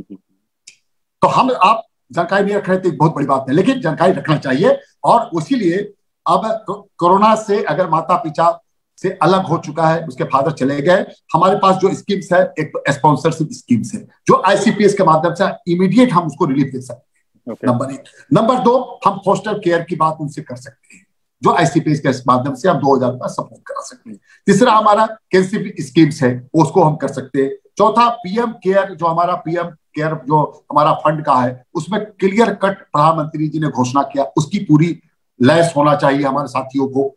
आप अभी जरूरत ये नहीं है कि आप उनको बचाने की बात करें, जरूरत है कि जो स्कीम्स है उसको बताइए और उसको लिंकेजेस करिए, ये सबसे इंपॉर्टेंट है। अगर ये हम नहीं कर पाएंगे तो मुश्किल है, फिर तो वही होगा कि हम सब चीजें करेंगे लेकिन लास्ट में बेचारा वो बच्चा हमारा लास्ट तक वल्नरेबल हो जाएगा। दूसरी, एक राज्य सरकार की तरफ से कई प्रकार की घोषणाएं की गई है, कई प्रकार की योजनाएं हैं, उस योजनाएं को कंपाइल करके हमारे सभी साथियों के हाथ में होना चाहिए। जो जिस प्रकार का परिवार है, अगर मान लिया कोई डिसेबल परिवार है, डिसेबल हमारा कोई बच्चा है, हम उसको कौन स्कीम से जोड़ेंगे, ये सोशल इंस्टीट्यूट की स्कीम है, वो स्कीम चाहे उसको लिंकेजेस करें। और ये सारी चीजें अगर हम कर पाएंगे तो निश्चित रूप से हम कर सकते हैं, उन बच्चे को अधिकार संरक्षण दोनों दे सकते हैं। अन्यथा जागरूकता करना, काउंसलिंग करना, ये सारी चीजें अच्छी चीजें हैं, कहीं इसमें संदेह की बात नहीं, लेकिन जरूरत है इसको पेट में भर पेट खाना मिले और उसके लिए जरूरत है कि आपको सरकार के साथ जितनी प्रकार की स्कीम से उसको जोड़े। मैं पूरी बातों का एग्जिस्ट मैं ये बताना चाहता हूं कि नीति आयोग के माध्यम से हमने कई प्रकार के चीजों को हमने रिकमेंडेशन किया है और मेरे ख्याल से 100% मैं मान के चलता हूं कि नीति आयोग का रिकमेंडेशन को भारत सरकार 100%, प्रधानमंत्री जी बहुत सेंसिटिव है, वो 100% करेंगे जो हाथ तक हमारी सूचना है। अब जैसे मान लिया उदाहरण के लिए हमने कहा है, हम लोगों ने रिकमेंडेशन दिया है कि कोई बच्चा अगर कोविड के कारण उसके माता पिता से उनके चले गए हैं, देहांत हो गया, उनको कहीं ना कहीं केंद्रीय विद्यालय में एडमिशन के लिए हमने रिकमेंडेशन किया है। हमने कहा है कि कस्तूरबा गांधी बालिका विद्यालय में एडमिशन कराएगा लड़कियां हैं। हमने कहा है कि इस प्रकार का जो हमारा आवासीय विद्यालय है जो जनजातीय क्षेत्र में है या जहां पर पठारी क्षेत्र है वहां पर करने के लिए एक, तो ये सारे जितने स्कीम्स हैं, ये स्कीम्स को लेकर और जितने प्रकार के रिकमेंडेशन है, मेरे ख्याल से लगभग हम लोगों ने जो स्कीम्स का हमने बताया उनको, उसमें मुझे लगता है कि मोटा मोटी हर स्कीम्स जो है वो हमारे लिए काफी इंपॉर्टेंट है और वो स्कीम्स 100% मैं आपको रिकमेंडेशन भेज दूंगा संजय जी, आप देख लीजिएगा। और मेरे ख्याल से वो स्कीम्स को हम लोगों ने जो आप जैसे साथियों का जो सुझाव आए हैं उसी आधार पर हम लोगों ने इस प्रकार का सारे प्रोग्राम्स को हमने उनको रखा है और उस चीजें हो जाएंगी। ओवरऑल ये मैं आप सबको बताना चाहता हूँ कि आप सब आज के डिस्कशन में जो मुद्दा लेके आएंगे उस मुद्दा को भी 100% मैं प्रयास करूंगा कि नेक्स्ट जो हमारी जो मीटिंग होने वाली है स्ट्रेटेजी मीटिंग, उसमें इस बातों को हम रखेंगे और प्रयास करेंगे कि जो भी आपके सुझाव हैं उसमें से उस सुझाव का हम लोग अमली जावला पहुंचाने में हम सब एकजुट होकर हर साथी, हर हमारा एनजीओ साथी है, उनके प्रयास से हम देश के बच्चों को अधिकार और संरक्षण देने में हम कामयाब हो सके। इन्हीं शुभकामना के साथ समय का थोड़ा मुझे कमी है, माफी चाहता हूँ कि मैं बोल नहीं पा रहा हूँ ज्यादा आप सबके बीच में, क्योंकि मुझे दूसरे और कहीं प्रसार करना है। बहुत बहुत धन्यवाद। 2 मिनट के लिए संजय जी रुकिएगा, बस मैं आपकी बात को थोड़ा कंक्लूड कर दूं। एक तो ये कि आपका सुझाव बहुत अच्छा आया कि ये अभी शुरुआती दौर है और अभी ये बात की गई है कि अभी थर्ड वेव आनी है जो कि बच्चों के लिए ज्यादा हानिकारक हो सकती है, ऐसी संभावनाएं बताई जा रही है, क्योंकि वयस्कों का तो टीका लग जाएगा, बड़ों का टीका लग जाएगा, बच्चों का क्या होगा। तो एक तो बहुत बड़ा सवाल अभी ये है कि बच्चों के लिए हम क्या प्लान कर रहे हैं। तो मैं सभी से निवेदन करूंगा, जितने भी आज हमारे यहाँ साथी जुड़े हुए हैं, चाहे आप पैरालीगल वॉलंटियर हैं, चाहे आप लीगल हैं, चाहे आप एनजीओ हैं, आप चाइल्ड लाइन हैं, आप समाज कार्यकर्ता हैं, आप आम व्यक्ति हैं, हम आदमी आजकल बोलते नहीं है आम व्यक्ति हैं, तो आप जो है प्लीज हम लोग एक छोटा सा आप हमारा जो ईमेल आईडी है बहुत सिंपल सा है, info@chetnaNGO.org, बहुत सिंपल सा है। चेतना एनजीओ के नाम से आप सब जानती हैं, info@chetnaNGO.org, उस पर आप अपनी बात लिख लीजिएगा। नहीं तो हम एक काम करेंगे कि इसके ग्रुप के अंत में जाते जाते, और मैं रिक्वेस्ट करूंगा कि भूपेंद्र से अगर वो चैट बॉक्स में भी लिख दें, और नहीं तो ये करेंगे कि इस ग्रुप में जाते जाते एंड में हम एक छोटा सा वर्किंग ग्रुप बना लेंगे, 3-4 लोग 5 लोग हो जाएं, सारी बातों को इकट्ठा कर लें जोड़ के। संजय जी हैं और बाकी हमारे जो साथी हैं DCPCR में हमारे सलाम साहब के थ्रू या खाका जी के थ्रू विभाग में हम भेजने की कोशिश करेंगे। मैं 1 मिनट के लिए आपको होल्ड इसलिए किया था कि मैं जानना चाहता था कोई हमारे मीडिया के साथी भी जुड़े हैं, मुझे ये जानकारी है आज टाइम्स ऑफ इंडिया HT काफी साथियों ने अपनी इच्छा जताई थी, कोई मीडिया के साथी हैं और वो सवाल पूछना चाहते हैं, तो उनको मैं 1 मिनट के लिए मौका देना चाहता हूँ। और नहीं तो बाकी बात फिर हम संजय जी आपकी बाद में मैं रहूंगा कोई हैं क्या इसमें मीडिया के साथी जो सवाल पूछना चाहते हैं तो अनम्यूट करके पूछ सकते हैं। आज काफी लोगों ने इंटरेस्ट दिखाया है और हिंदू और टाइम्स ऑफ इंडिया अच्छा, वेरी नाइस। काफी लोगों ने इंटरेस्ट दिखाया क्योंकि एक बर्निंग विषय है, काफी लोग जी इसके बारे में जानना चाहते हैं। तो कोई सवाल आएगा तो फिर हम उसको लेते हैं। तो बिल्कुल, मैं जुड़ूंगा, कोई दिक्कत नहीं, बता दीजिएगा। ठीक है, धन्यवाद। तो धन्यवाद, थैंक यू सो मच। तो अभी मैं निवेदन करूंगा हमारे जो नेक्स्ट स्पीकर हैं उनसे, और बहुत नम्रता जी हमारे साथ जुड़ी हुई हैं। नम्रता अग्रवाल जी हैं, एडिशनल सेक्रेटरी हैं Delhi state legal state authority से, DSLSA से, और वो उनका अब हम बातचीत सुनेंगे। नमस्ते नम्रता जी। नमस्कार। नमस्ते नमस्ते, thank you so much for joining ma'am. और मैं देख रहा हूँ कि आपकी उपस्थिति से आपके इतने सारे लीगल अथॉरिटीज के जो लोग हैं, चाहे साउथ के, ईस्ट के, वेस्ट के, सब जुड़े हुए हैं, और वो बार बार अपना परिचय भी दे रहे हैं। तो really really valuable your presence ma'am, धन्यवाद, आपने समय निकाला। और चूंकि आपने चर्चा सुन ली है, और मैं आपको इसलिए 3 स्पीकर्स के बाद लाया क्योंकि जब भी कंपनसेशन की बात आती है तो वो लीगल एड अथॉरिटी की तरफ जाता है मामला, जब भी होगा। तो अब क्योंकि हम जो बाकी स्कीम्स हैं उसके बारे में तो थोड़ा सा अवगत हैं, जहां बच्चों की स्कीम्स के लिए हेल्प करते हैं। अभी जो ये वर्तमान में जो बात चल रही है कि जो बच्चे विक्टिम हो गए, either of the parent died, क्या उसमें लीगल एड अथॉरिटी की कोई भूमिका निश्चित की जा रही है? क्या उस तरफ से आपको कोई इंस्ट्रक्शंस मिल रहे हैं? और यदि नहीं भी हैं तो भी क्या ऐसे बच्चों के लिए आपकी तरफ से कुछ हो सकता है? तो वो आप हमारे जितने सुनने वाले हैं उनको बताएं। धन्यवाद। मैं चेतना NGO का सबसे पहले तो बहुत ज्यादा धन्यवाद करना चाहूंगी और उनको कांग्रेचुलेट करना चाहूंगी कि आप इतने जरूरी विषय पे आज ये चर्चा कर रहे हैं, और ये बच्चे जो हमारे साथ जुड़े हैं, जिनके रियल लाइफ केसेस हैं, उनकी प्रॉब्लम सॉल्व करने की कोशिश कर रहे हैं इस प्लेटफॉर्म के माध्यम से। तो आपको बहुत बहुत बधाई इस बात की। कोविड-19 की जब ये दूसरी लहर आई थी तो हम सबने कभी ये सोचा ही नहीं था कि इतनी जानें चली जाएंगी, और बहुत सारे ऐसे घर हैं जहां दोनों पेरेंट्स, फादर मदर दोनों की डेथ हो गई, जिसकी वजह से बच्चे अकेले रह गए। उनको कुछ नहीं पता कि अब उनकी जिंदगी किस डायरेक्शन में जाएगी। बहुत केसेस हम पढ़ते हैं, अपने आसपास न्यूज़पेपर्स में भी पढ़ रहे हैं, देख भी रहे हैं।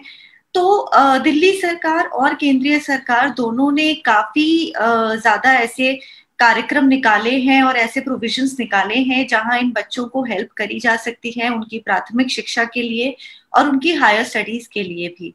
Delhi state legal service authority, जो कि दिल्ली हाई कोर्ट के अंडर आता है, यहाँ पे जो कॉम्पनसेशन का प्रोविजन है वो होता है सेक्शन 357 और 357A CRPC के अंतर्गत।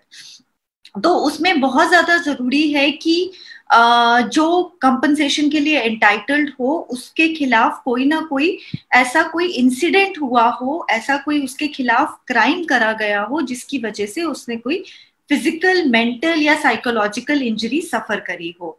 अब अगर हम बात करें उन बच्चों की जिन्होंने अपने पेरेंट्स को लूज कर दिया बिकॉज ऑफ कोविड-19, तो हम सब जानते हैं कि ऑल्दो उनके साथ जो हुआ है वो एक बहुत बड़ा हादसा है, पर वो एक क्राइम की कैटेगरी में नहीं आता। They are not the victims of crime, और इसीलिए उनको दिल्ली विक्टिम कॉम्पनसेशन स्कीम जो है, जो डालसा प्रोवाइड कराता है, उसके अंतर्गत कॉम्पनसेशन का कोई प्रोविजन नहीं है।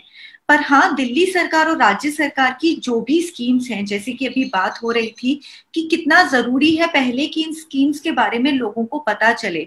सबसे बड़ी प्रॉब्लम जो आती है, और हम लोग जब फील्ड पे जाते हैं, लोगों के साथ इंटरैक्ट करते हैं, कम्युनिटी में हम लोगों के साथ इंटरैक्ट करते हैं, हमारे पैरालीगल वॉलंटियर्स के माध्यम से या फिर हमारे लीगल सर्विस एडवोकेट के माध्यम से, तो जो सबसे बड़ी प्रॉब्लम हम लोग फेस करते हैं, जो सामने आती है, वो ये है कि लोगों को उनके राइट्स के बारे में पता ही नहीं है। लोगों को सरकार की जो स्कीम्स हैं उनके बेनिफिट के लिए उनके बारे में पता ही नहीं है।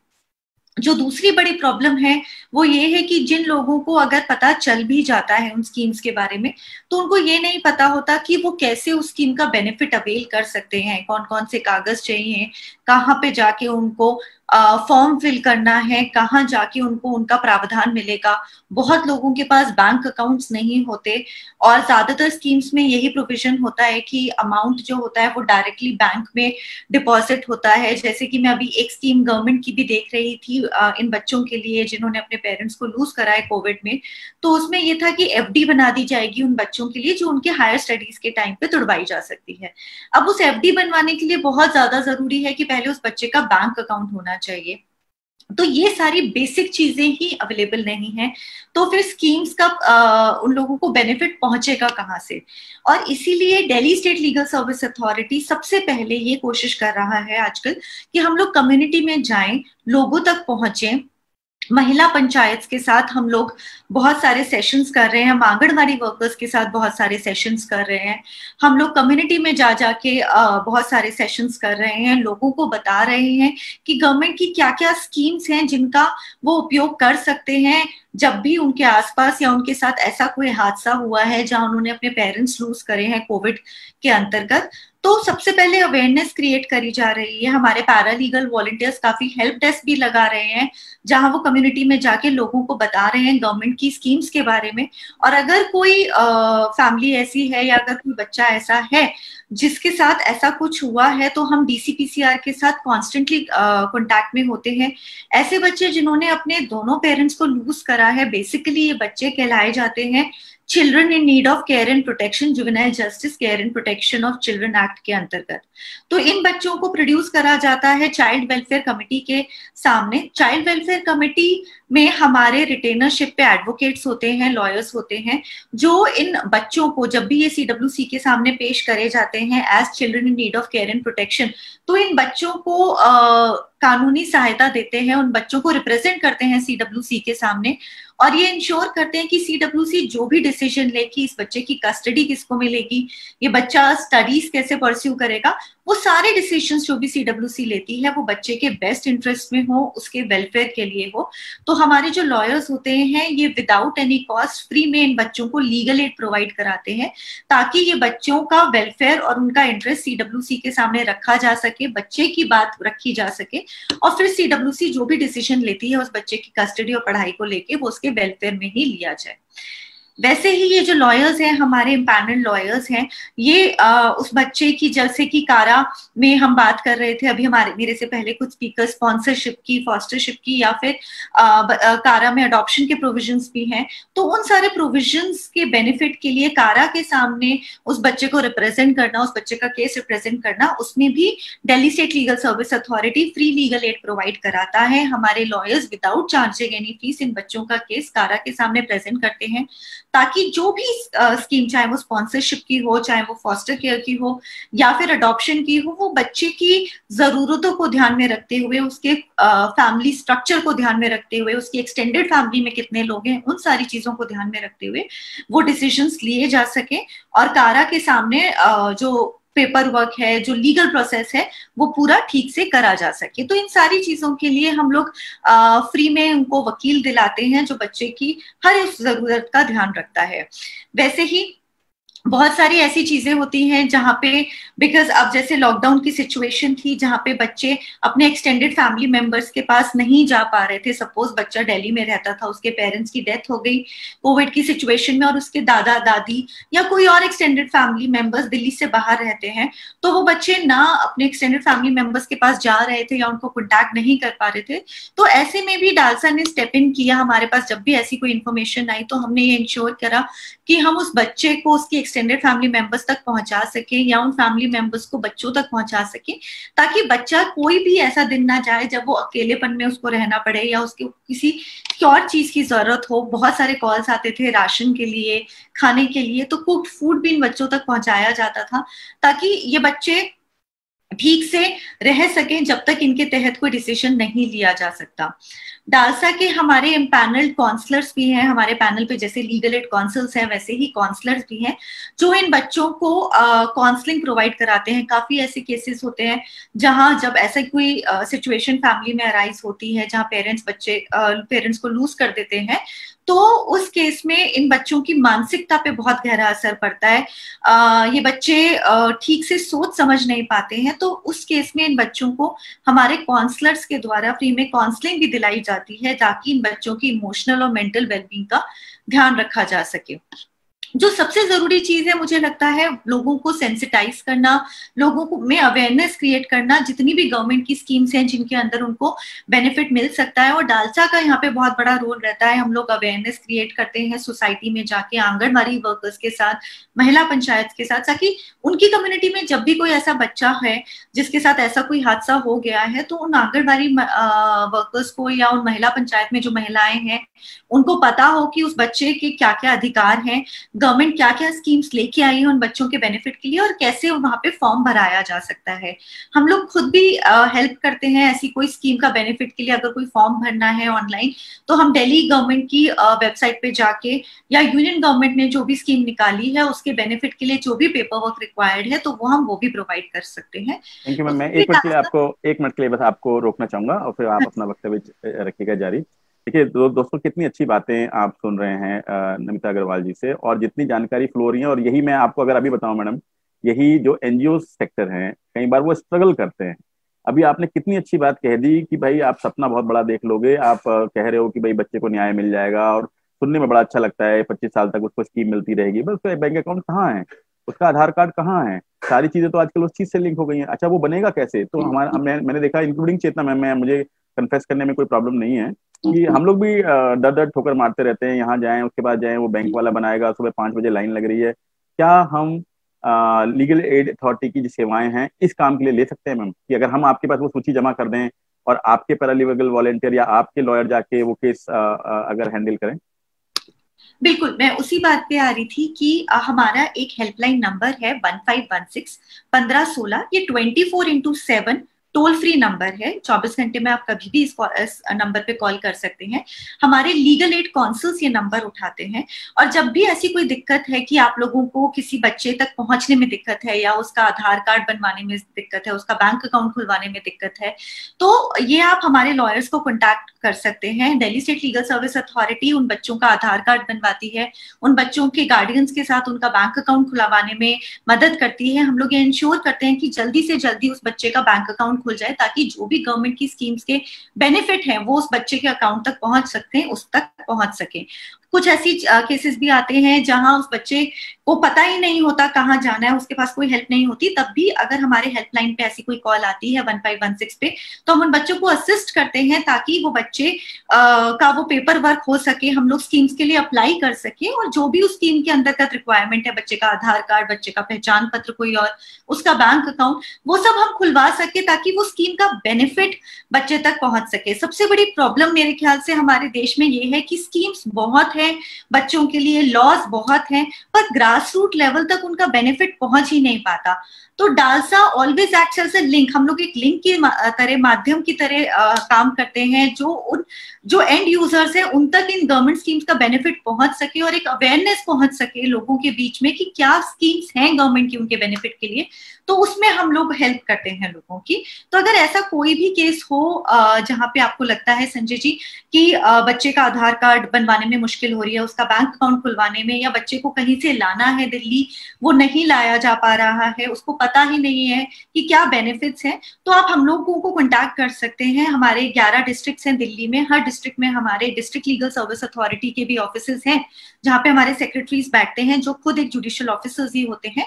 तो आप उन 11 डिस्ट्रिक्ट्स में भी हम हमारे सेक्रेटरीज को कॉन्टैक्ट कर सकते हैं, जो आपको हेल्प करेंगे कि बच्चा जहां पे भी रहता है, बच्चा जहां भी प्लेस्ड है, वहीं पे पास उसका बैंक अकाउंट खुलवा दिया जाए, उसको जितनी भी सुविधाएं उसके घर तक पहुंच सके, ताकि बच्चे को इस सिचुएशन में जहां महामारी फैली हुई है, बच्चे को अपने घर से भी बाहर ना निकलना पड़े, उसको किसी भी हेल्थ हैजर्ड को फेस ना करना पड़े। थैंक यू सो मच नम्रता जी। और मुझे लगता है कि जितनी जानकारी आज जितनी साफ गोई से, देखिए ऐसा है कि दिल्ली लीगल अथॉरिटी के बारे में, स्टेट लीगल अथॉरिटी के बारे में लोग जानते हैं, पर वो इतना एक्सेसिव है। 1516 नंबर आपने सिर्फ डायल करना है, 1516 पे आपको अपनी समस्या बतानी है, 24 घंटे वो चलता है। तो अगर हम आज ये प्रण कर लें इस फोरम से, और मैं आपके माध्यम से, मैं ये सबसे पहले ये शुरुआत करता हूँ चेतना की तरफ से, कि कम से कम 200 बच्चों का हम प्रण लेके चल रहे हैं कि उनको उनका आधार कार्ड, आईडी कार्ड में जहां जहां हमें समस्या आएगी हम आपके माध्यम से वो हेल्प लेंगे। एक प्रयोग के रूप में शुरू करते हैं। अरे भाई, पर 1-2 सवाल मेरे मैम और हैं, इससे पहले कि मैं अपने अगले स्पीकर को बुलाऊं, अगर आप प्लीज जवाब दे दें।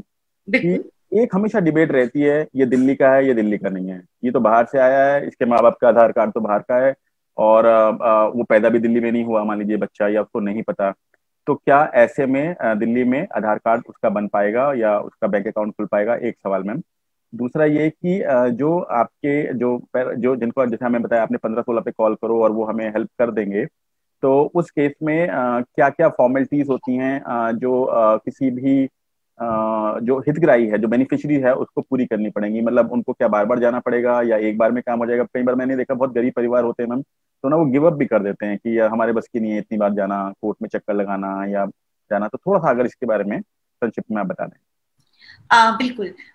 जैसे कि आपने बोला कि गरीब परिवार होते हैं, उनको नहीं पता होता, तो उन्हीं के लिए ये हेल्पलाइन नंबर है। अगर हमारे पास कोई भी कॉल आता है जहां उन लोगों को नहीं पता या उनको नहीं पता कैसे अप्लाई करना है, तो हमारे लॉयर्स खुद ऑनलाइन फॉर्म्स होते हैं जैसे, तो खुद वो फॉर्म्स भर देते हैं। हम लोग हेल्प डेस्क लगाते हैं जहाँ पे हम कम्युनिटी में बीचों बीच लोगों के बीच में जाके हेल्प डेस्क लगाते हैं, उनको उनकी स्कीम्स के लिए रजिस्टर करते हैं। हमारे जो पैरालीगल वॉलंटियर्स हैं और लीगल एड काउंसिल्स हैं, वहाँ कम्युनिटी में जाके कंप्यूटर्स ले जाते हैं, इंटरनेट कनेक्शंस ले जाते हैं, और वहाँ हाथ की हाथ उन बच्चों के फॉर्म्स भर दिए जाते हैं। जो भी कागज की जरूरत होती है हम बच्चे से वहीं पे उनके घर से ही ले लेते हैं, ताकि हम उनकी नेसेसरी डिटेल्स अपलोड कर दें, ताकि बच्चे को सुविधा की जानकारी मिल सके। और अगर सपोज उनके पास ऐसा कोई कागज नहीं होता तो हम उसमें भी असिस्ट करते हैं कि वो बच्चे का कागज मिल जाए। और हमारी सबसे बड़ी कोशिश यही रहती है कि बच्चे को या फैमिली को बार बार ऑफिस में ना आना पड़े, और इसीलिए हम लोग खुद, हमारे लॉयर्स, हमारे पैरालीगल वॉलंटियर्स, उस बच्चे जहां पे भी वो बच्चा रहता है वहां तक खुद पहुंचते हैं, ताकि इस हेल्थ हैजर्ड में उस बच्चे को घर से बाहर ना निकलना पड़े। और हम वहीं डोर स्टेप तक जाके उस बच्चे को ये इंश्योर करते हैं उसका बैंक अकाउंट खुले, उसके कागज तैयार हो, वो स्कीम के लिए अप्लाई हम लोग, हमारे पैरालीगल वॉलंटियर्स, क्योंकि बहुत केसेस में ऐसा होता है कि हम बता भी दें पर एजुकेशन नहीं होती, लिटरेसी लेवल्स नहीं होते, तो वो लोग खुद इंटरनेट पे जाके, वेबसाइट्स पे जाके फॉर्म्स नहीं भर सकते। तो हमारे पैरालीगल वॉलंटियर्स उनके लिए वो फॉर्म भी भरते हैं, और जैसे ही कोई प्रोग्रेस होता है उस केस में, तो ये इंश्योर करते हैं कि उस स्कीम का बेनिफिट बच्चे तक पहुंच जाए। यहाँ पे बच्चे को ऑफिस आने की कोई जरूरत नहीं होती, हमारे पैरालीगल वॉलंटियर्स खुद वहां तक पहुंचते हैं, या फिर जो नेसेसरी बिल्कुल नियरेस्ट डिस्ट्रिक्ट ऑफिस है हमारा, जो भी कोर्ट कॉम्प्लेक्स सबसे पास पड़ती है उस बच्चे के घर में, वहां जाके पहली एक बार मिलने की जरूरत है। उसके बाद सब कुछ हमारे पैरालीगल वॉलंटियर्स के थ्रू कराया जाता है। कोशिश यही होती है कि बच्चे को ना निकलना पड़े घर से, क्योंकि हम नहीं चाहते कि कोई भी बच्चा इस डेंजरस सिचुएशन में बाहर निकले घर से। जब एजुकेशन भी हम लोग घर से ही करवा रहे हैं, तो कोई नहीं चाहते हम लोग कि वो बाहर निकले। दूसरा सवाल जो आपका था संजय जी, वो ये था कि अगर सपोज बच्चे का आधार कार्ड बाहर का है और वो दिल्ली का रहने वाला नहीं था, तो कैसे फिर उसका आधार कार्ड दिल्ली में नहीं बन सकता? तो सबसे पहले उसमें ये देखा जाता है कि बच्चा फ्यूचर में अब कहाँ रहेगा। अगर सपोज सिंगल पेरेंट अलाइव है और बच्चा दिल्ली में ही रहेगा, या फिर अगर जो जिस भी गार्जियन के पास उसकी कस्टडी है बच्चे की, अगर वो दिल्ली में है, तो हम इंश्योर फिर यही करते हैं कि उस बच्चे का आधार कार्ड दिल्ली का बन जाए, जिस भी रेजिडेंस पे वो अब रहेगा, और उस हिसाब से उसका बैंक अकाउंट खुल जाए, ताकि उसको नेसेसरी सुविधाएं दिल्ली में ही रह के मिल सके। पर अगर सपोज ऐसे भी केसेस आते हैं कि बाहर, दिल्ली से बाहर का केस है, बच्चे के गार्डियंस दिल्ली से बाहर रहते हैं, तो अगर हम उसका दिल्ली में अकाउंट खोल भी देंगे तो बच्चे के लिए बड़ा मुश्किल हो जाएगा उसको एक्सेस करना। तो उसमें हर स्टेट की लीगल सर्विस अथॉरिटी होती है। जैसे दिल्ली में Delhi state legal service authority है, वैसे उत्तर प्रदेश में अपनी है, मध्य प्रदेश में अपनी है, हर स्टेट में अपनी लीगल सर्विस अथॉरिटी होती है। हम लोग कॉन्स्टेंटली, रेगुलरली उन लीगल सर्विस अथॉरिटीज के साथ टच में होते हैं। तो अगर ऐसा कोई केस हमारी जानकारी में आता है, तो हम अपने कॉरेस्पॉन्डिंग लीगल सर्विस अथॉरिटी, जिस भी स्टेट में बच्चा रहता है, वहां पे उनको कॉन्टैक्ट करते हैं, और उनको कॉन्टैक्ट करके उनके थ्रू इंश्योर कराते हैं कि बच्चे का बैंक अकाउंट या आधार कार्ड जो भी बनवाना है वो उस शहर में बन जाए। क्योंकि हर स्टेट में अपनी लीगल सर्विस अथॉरिटी है, और जो यूनियन गवर्नमेंट की स्कीम है वो सबके लिए है, रिस्पेक्टिव ऑफ बच्चा किसी भी स्टेट में रहता हो। तो हम लोग through legal service authorities loop में रहते हैं, जो एक दूसरे की कम्युनिकेशंस में हेल्प करते हैं, और ये इंश्योर करते हैं कि बच्चा कहीं का भी हो उसको नेसेसरी सुविधाएं मिल जाए। बहुत बहुत धन्यवाद मैम, बहुत ही अच्छी जानकारी। और मैं आज बहुत ऐसा लग रहा है कि जैसे हमारी जो समस्याएं हैं, जो हम जिनसे रूबरू होते हैं, सुलझ जाएंगी। एक अंतिम सवाल आपसे और पूछना चाहूंगा मैम, फिर उसके बाद मैं विदेही मैडम को निमंत्रण दूंगा आने के लिए।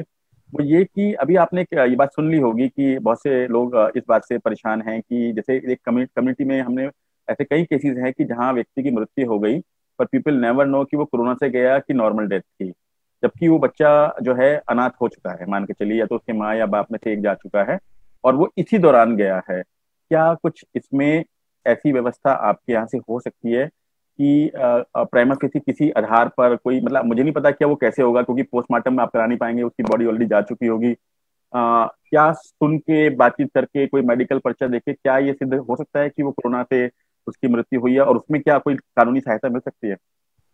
अगर ऐसा कोई केस है तो बेसिकली फाइनल डिसीजन जो होता है वो गवर्नमेंट का होता है, बिकॉज ये गवर्नमेंट की स्कीम है।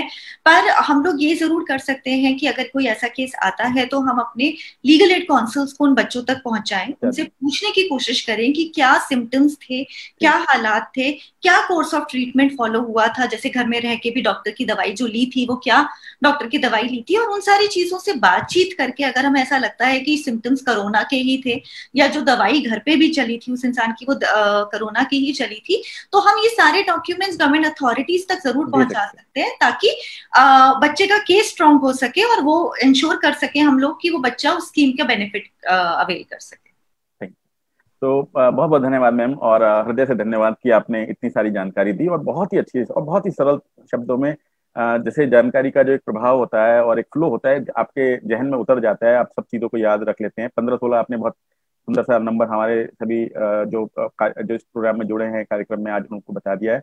अब ओनस दोस्तों हमारे ऊपर आ गया है कि क्या हम दिल्ली विधिक सेवाओं की सेवाएं हम ले पाते हैं कि नहीं ले पाते हैं। इतना अगर सुंदर प्रस्तुतिकरण के बाद भी अगर हमारी वो सेवाएं हम नहीं ले पाएंगे बच्चों के हित में, तो मुझे लगता है कि कोई भी सरकार हो या कोई भी विभाग हो, वो हमेशा यही कहेगा कि हम तो हमेशा आगे आने के लिए तैयार हैं, लोग हमारी सेवाएं अवेल नहीं कर रहे हैं।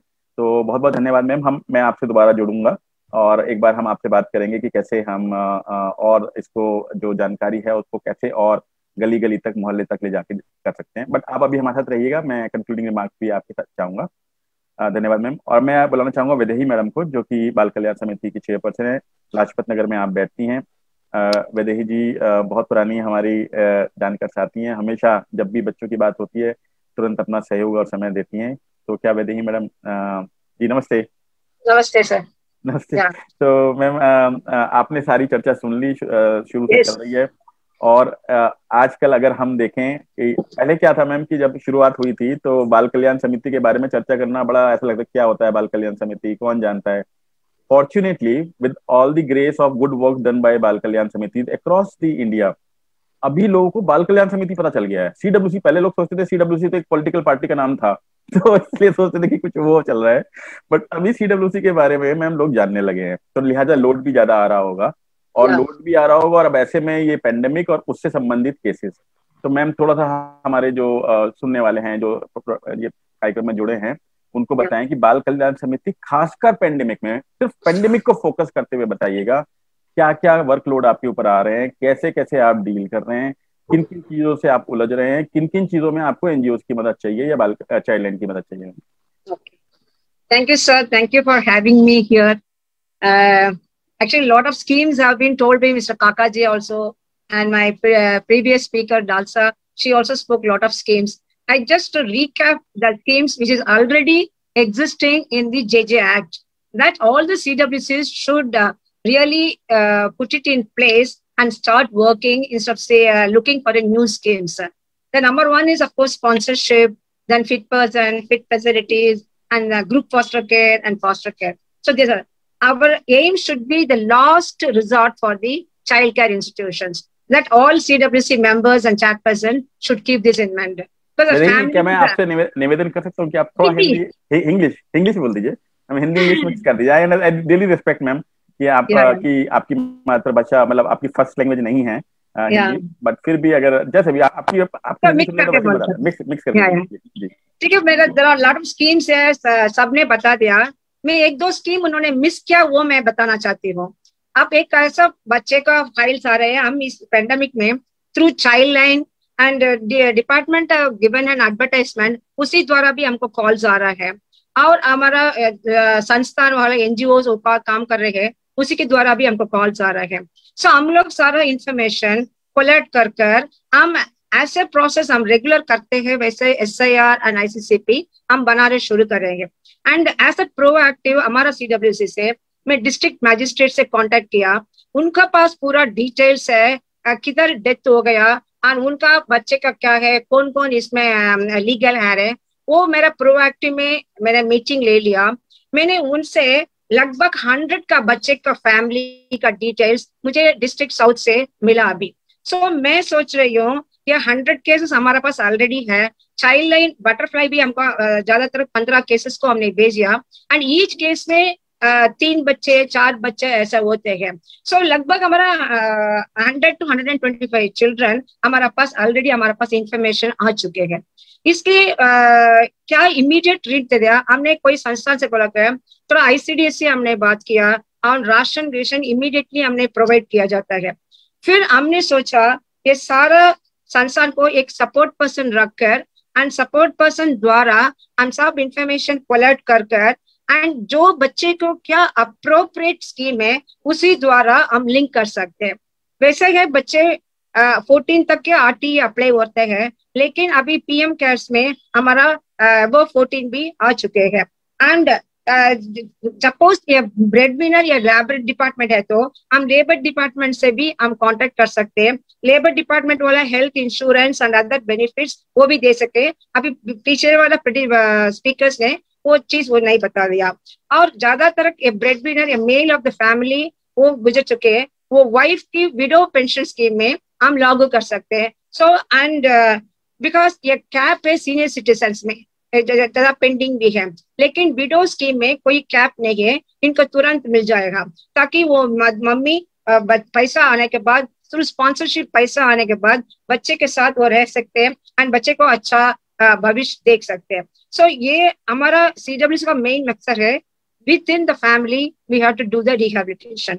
ये हम करने के लिए हम बहुत प्रयास कर रहे हैं, बहुत कोशिश के एंड कोलैबोरेटिव अप्रोच में हम कर रहे हैं। इस पेंडेमिक के द्वारा DCPCR and WCD and CWC GCPC सारा मिलाकर ये good network and collaborative social work द्वारा हमने डिस्ट्रिक्ट टास्क फोर्स बनाया। दिस डिस्ट्रिक्ट टास्क फोर्स हमने WhatsApp ग्रुप बनाया, कहाँ नीड आ रहा है, एक नीड बेस्ड असेसमेंट भी थ्रू हमने टेक्नोलॉजी द्वारा हो गया। सो इसमें हमको नीड असेसमेंट आने के बाद हम तुरंत नीड्स को एड्रेस करने के लिए हमको ईजी हो गया वो वाला। एंड ऐसे हमको एक तो नीड है राशन देना, एजुकेशन देना और employment and everything is there, and दूसरा नीड है साइकोलॉजिकल नीड।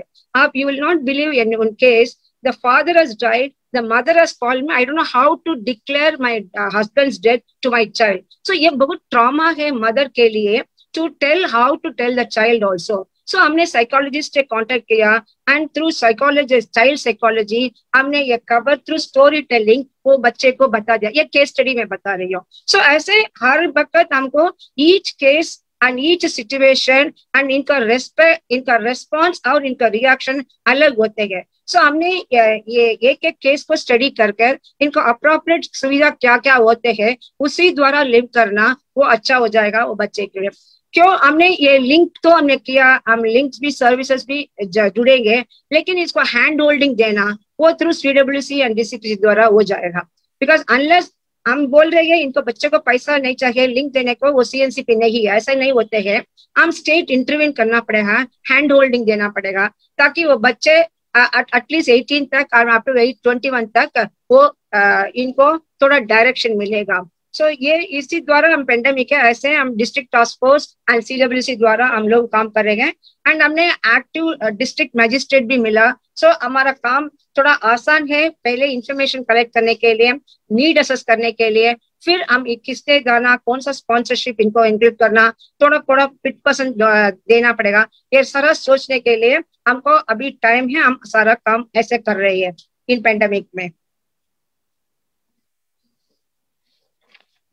हेलो मैम, आपकी आवाज आ रही है? बढ़िया, बताइए।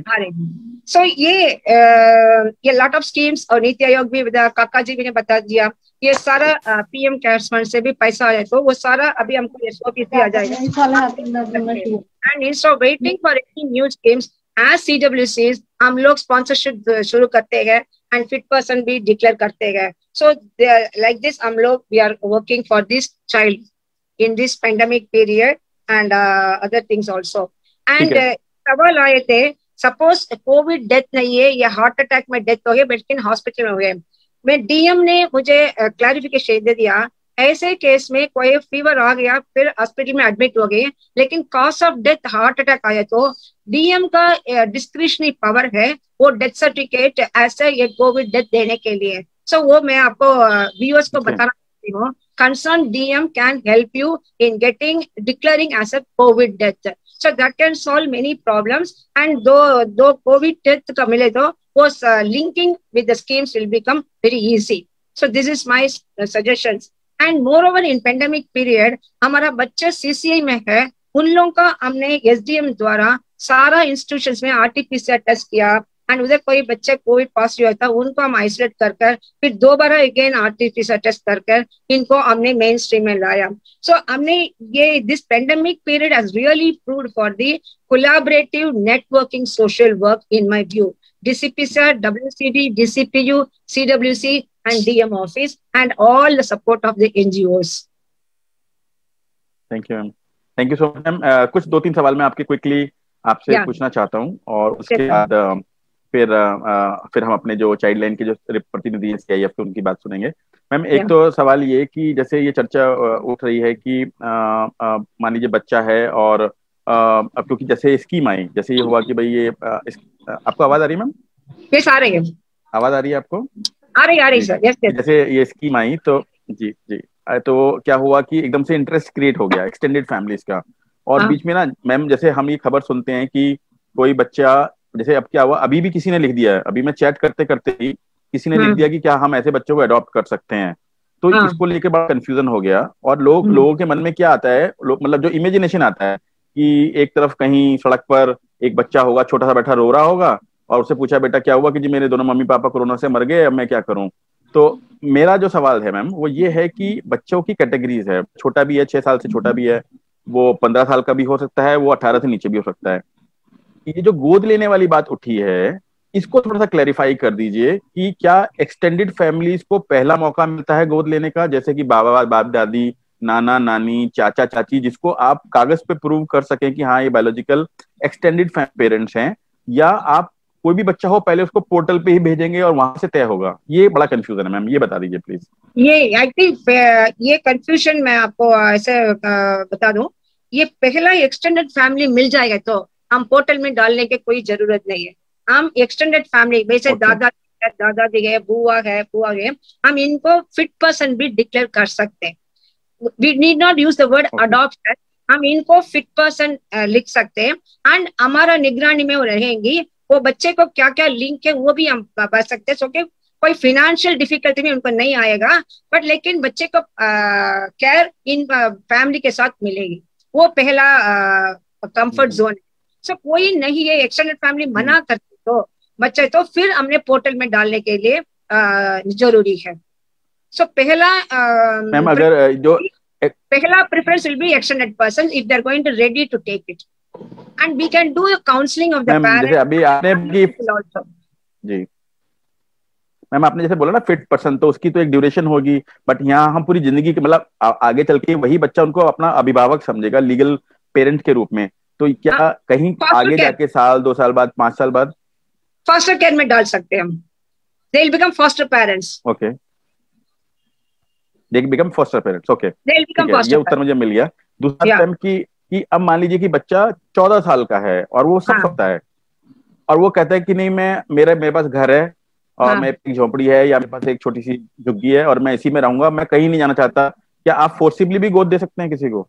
वो फॉस्टर केयर हमने एक बच्चे को 12 साल का है हमने दे दिया फॉस्टर केयर में, एंड 2 लड़कियां हैं, एक लड़का नहीं, है. क्या अगर वो बच्चा मना कर दे मैम, बच्चा मना कर दे अगर कि मुझे बच्चा मना करते तो बच्चा को इंटरेस्ट तो हम देखना पड़ेगा, बच्चा को भाषा में हम सुनना पड़ेगा. सो हम बच्चे को पसंद नहीं है तो बच्चों का लाइकिंग होना जरूरी है. बिना बच्चे को कंसर्न हम कुछ नहीं कर सकते. बच्चे का अभी 12 साल बच्चा है तो वो समझ सकते हैं किधर रहना, किधर किसके साथ वो अच्छा रहेंगी, वो उनका सुनना पड़ेगा. फिर हम केस बेसिस हम कर सकते हैं. और मैंने आपकी वो बात भी समझ ली कि इसमें काउंसलिंग का भी एलिमेंट है. हाँ, काउंसलिंग का भी टेके हम थोड़ी देर 1 महीने को भी हम जाके हमको एक रिहर्सल भी कर सकते हैं, एंड आपको बच्चे को ऑप्शन दे सकते हैं, आप इनके साथ रह लीजिए, आपको कोई प्रॉब्लम है तो आप हमेशा आ जाइए, हम आपका चाइल्ड केयर इंस्टीट्यूशन हमेशा है, इसमें कोई प्रॉब्लम नहीं है. बिकॉज ज्यादा दिन चाइल्ड केयर इंस्टीट्यूशन रहने में फिर बाकी 18 ईयर्स के बाद वो बच्चा फैमिली बनने में, फैमिली में एडजस्ट करने में बहुत दिक्कत होते हैं. बिकॉज इनको सारा राइट्स मालूम है, सारा लॉ मालूम है, बच्चे 10 साल रह चुके इंस्टीट्यूशन में, वो एडजस्टमेंट प्रॉब्लम बहुत ज्यादा है आफ्टर 18 में। फिर अगेन काउंसलिंग शुरू करना पड़ेगा उन लोगों के लिए, फिर में कोई सिस्टम नहीं है उन बाद में। सो इसलिए हम बच्चे को पहले से इनको काउंसलिंग करके हमको चॉइस भी दे सकते, ट्राई करके, नहीं तो हम आ सकते। देखो वैसे प्रोस्पेक्टिव अडॉप्टिव पेरेंट्स के पास जाने के बाद बच्चे वापस आ रहा है, ऐसा नहीं कि अडॉप्शन हो गया भूल जाता है, it becomes double orphan. So ऐसा कैटेगरीज भी CWC में है। So last option should be child. Thank you so much ma'am जी।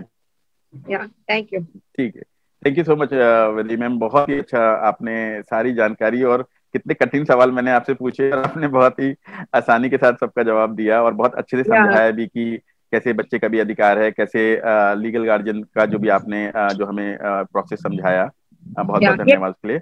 अब मैं केयर्स फंड में ना प्रोफेशनल कोर्स को भी हेल्प करते हैं। जी जी, तो अभी मैम आपसे निवेदन करेंगे कि आप भी 10 मिनट के लिए अभी हमारे साथ रुकिएगा मैम। अभी हम लोग बिल्कुल अपनी चर्चा के अंत में हैं।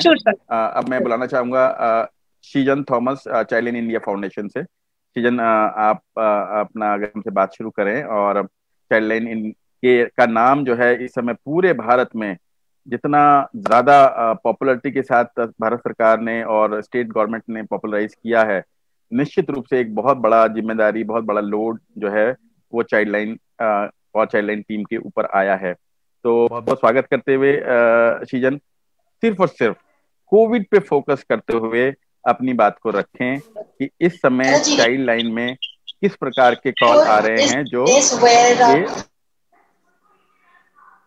जो इस समय कोविड से संबंधित कॉल किस प्रकार के आपके पास आ रहे हैं, और किस प्रकार दिल्ली में आप देख रहे हैं कि जितनी भी स्कीम्स के बारे में चर्चा हो रही है, जो सुविधाएं हो रही है, कहाँ तक चाइल्ड लाइन उसमें हेल्प कर पा रही है। शीजन। धन्यवाद संजय जी, और सबको good afternoon. Thank you Sanjay ji, अच्छा प्लेटफॉर्म है कि हम लोग सबको एक दूसरे से इंटरेक्ट कर रहे हैं, जानकारी ले रहे हैं, जानकारी साझा कर रहे हैं एक दूसरे से। जैसे कि आप ये पूछे कि चाइल्ड लाइन क्या कर रहा है कोविड काल में, ये बताना चाहेंगे कि डेफिनेटली चाइल्ड लाइन के पास इतना प्रेशर है, इतना प्रेशर ऑफ केसेस है, पूछे मत। फूड असिस्टेंस एक जगह, एक फूड असिस्टेंस का एक अलग केसेस है, डेथ ऑफ पेरेंट्स का अलग केसेस है, लिंकेज विद द स्कीम्स का एक अलग केसेस है।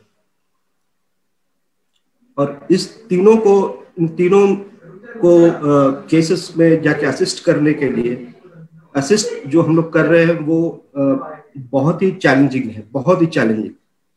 क्योंकि अगर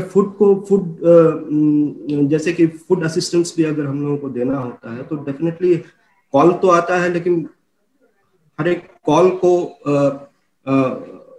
फिर उसको कॉल आता है, उस कॉलर को फिर पूछा जाता है, उनका होम विजिट किया जाता है, देखा जाता है फैमिली सिचुएशन। क्योंकि ऐसे भी कॉल्स आए हैं जिनके घर में सब कुछ है फिर भी वो मांग रहे हैं, तो वो वहाँ होम विजिट्स किया जाता है, उसके बाद ही उनको जो भी असिस्टेंस प्रोवाइड करना होता है किया जाता है। अब इसमें चैलेंजेस का हम थोड़ा सा बात करना चाहेंगे। चाइल्ड लाइन के पास में केसेस, मतलब सब कोई चाइल्ड लाइन का हेल्प ले रहा है। डेफिनेटली देयर आर बहुत सारे और हेल्पलाइन नंबर्स भी आ गए हैं, DCPCR का, डालसा का, सबका आया है। लेकिन चाइल्ड लाइन का भी एक अपना बहुत ही नेशन वाइड, नेशनल लेवल पर जो हेल्पलाइन है उसमें भी बहुत सारे केसेस आए। अब जितने भी केसेस आते हैं उसमें एक मैंडेटरी एक ये है कि आपको होम विजिट्स करना पड़ेगा। तो लेकिन होम विजिट्स करने के लिए जो हम लोग के टीम के पास जो चैलेंज है वो शायद हम लोग कोई डिस्कस नहीं कर पा रहे हैं, या डिस्कस किए जा रहे हैं। जैसे कि उस घर तक पहुंचना, कैसे वो टीम पहुंचेगा, ये बहुत ही बड़ा चैलेंज है।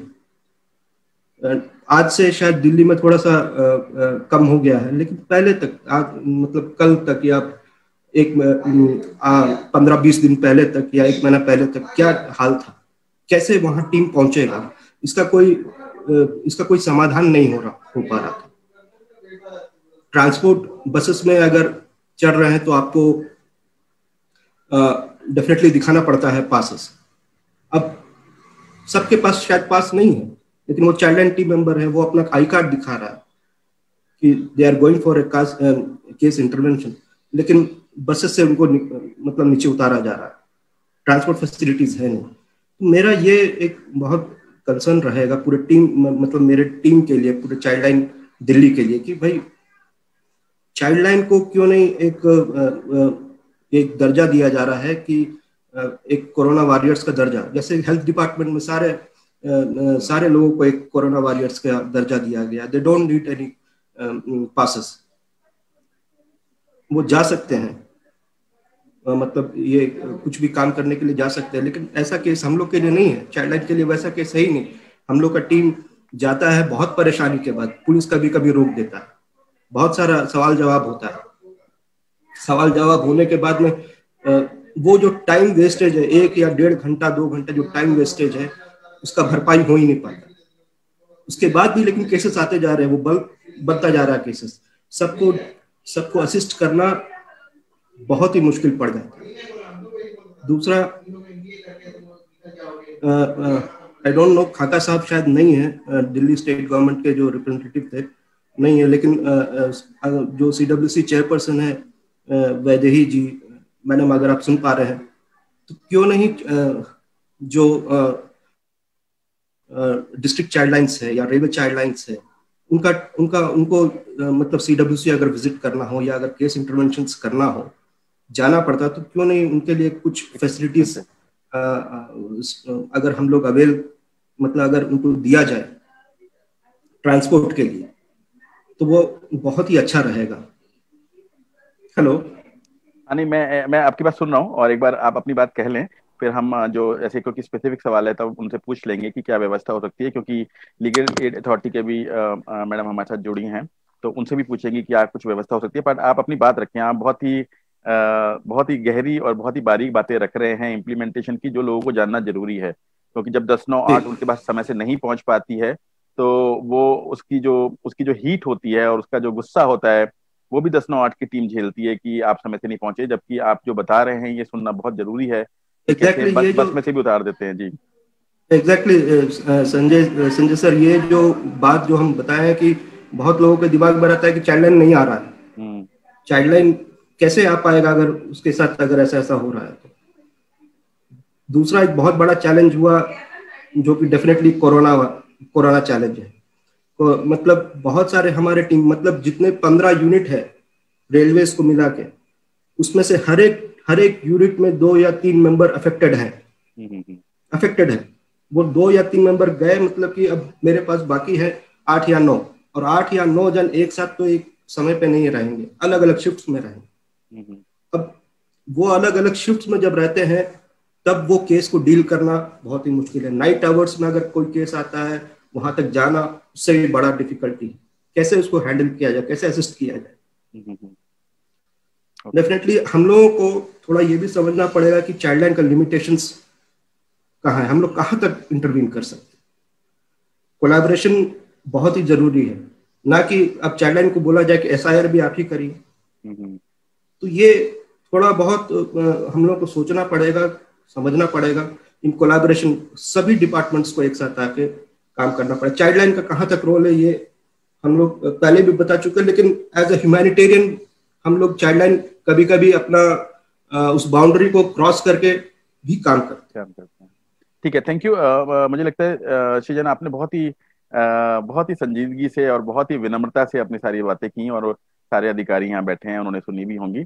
1-2 सवाल मैं थोड़ा सा फिर से आपसे कोरोना स्पेसिफिक पूछता हूँ, क्योंकि वो हमें हमारी चर्चा को जो क्लोज जब हम करेंगे तो उसमें हेल्प करेगी।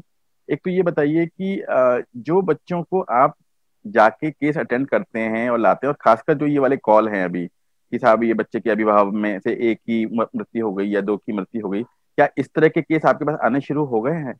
यस, आ रहे हैं इस तरह केसेस आ रहे हैं। ऐसे केसेस आ रहे हैं। इसकी और जानकारी बढ़ाई जाए लोगों में, उसके लिए हमें क्या करना चाहिए आपके हिसाब से? देखिए, जानकारी बढ़ाने के लिए हम लोग को तो वहां पहुंचना पड़ेगा, अवेयरनेस डेफिनेटली चाहिए, लोगों के पास हमको पहुंचना तो पड़ेगा। जैसे DALSA madam, Namrata Agrawal ji madam वो बता रही थी कि they are going to the वो ग्रासरूट लेवल पे, ग्रासरूट लेवल पे जा रहे हैं, उनके पास वो सुविधा है, उनके पास वो सब कुछ है, लेकिन चाइल्ड लाइन के पास में वैसा सुविधा हो जाए तो डेफिनेटली हम लोग भी बहुत ही बड़ा हेल्प कर सकते हैं, बहुत बड़ा ठीक है, हेल्प कर सकते हैं। अगला सवाल मेरा आपसे बहुत जल्दी से, क्योंकि मैं चाहता हूँ कि कुछ हेल्प हो चाइल्ड लाइन की। क्या आपके सभी बंदों को वैक्सीन लग गई?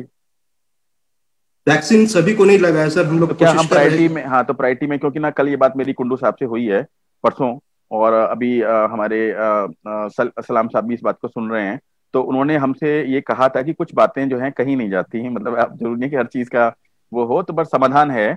तो आपको प्रायोरिटी में वैक्सीन लगनी चाहिए आपकी टीम मेंबर्स को, ये एक तो मुझे लगता है बहुत डुएबल है, ये तो आराम से हो जाना चाहिए।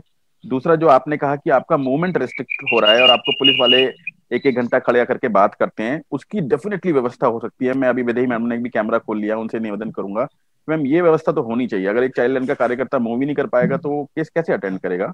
तीसरा ये कि क्या इनको ऐसा कोई पास इस समय के लिए मिल जाए कि ये कोरोना में असिस्ट कर रहे हैं। बट देखिए चाइल्ड लाइन के ऊपर इतना दबाव है मैम, 1098 की जानकारी सबने दे दी, अब तो प्रधानमंत्री जी भी 1098 का नंबर बोलने लगे हैं, तो फिर ये कार्यकर्ता क्या करेगा मैम? अगर ये बात तीन, अगर आप थोड़ा सा इसके बारे में, चाहे वैदेही जी या अगर नम्रता जी उसमें कुछ हेल्प कर सके।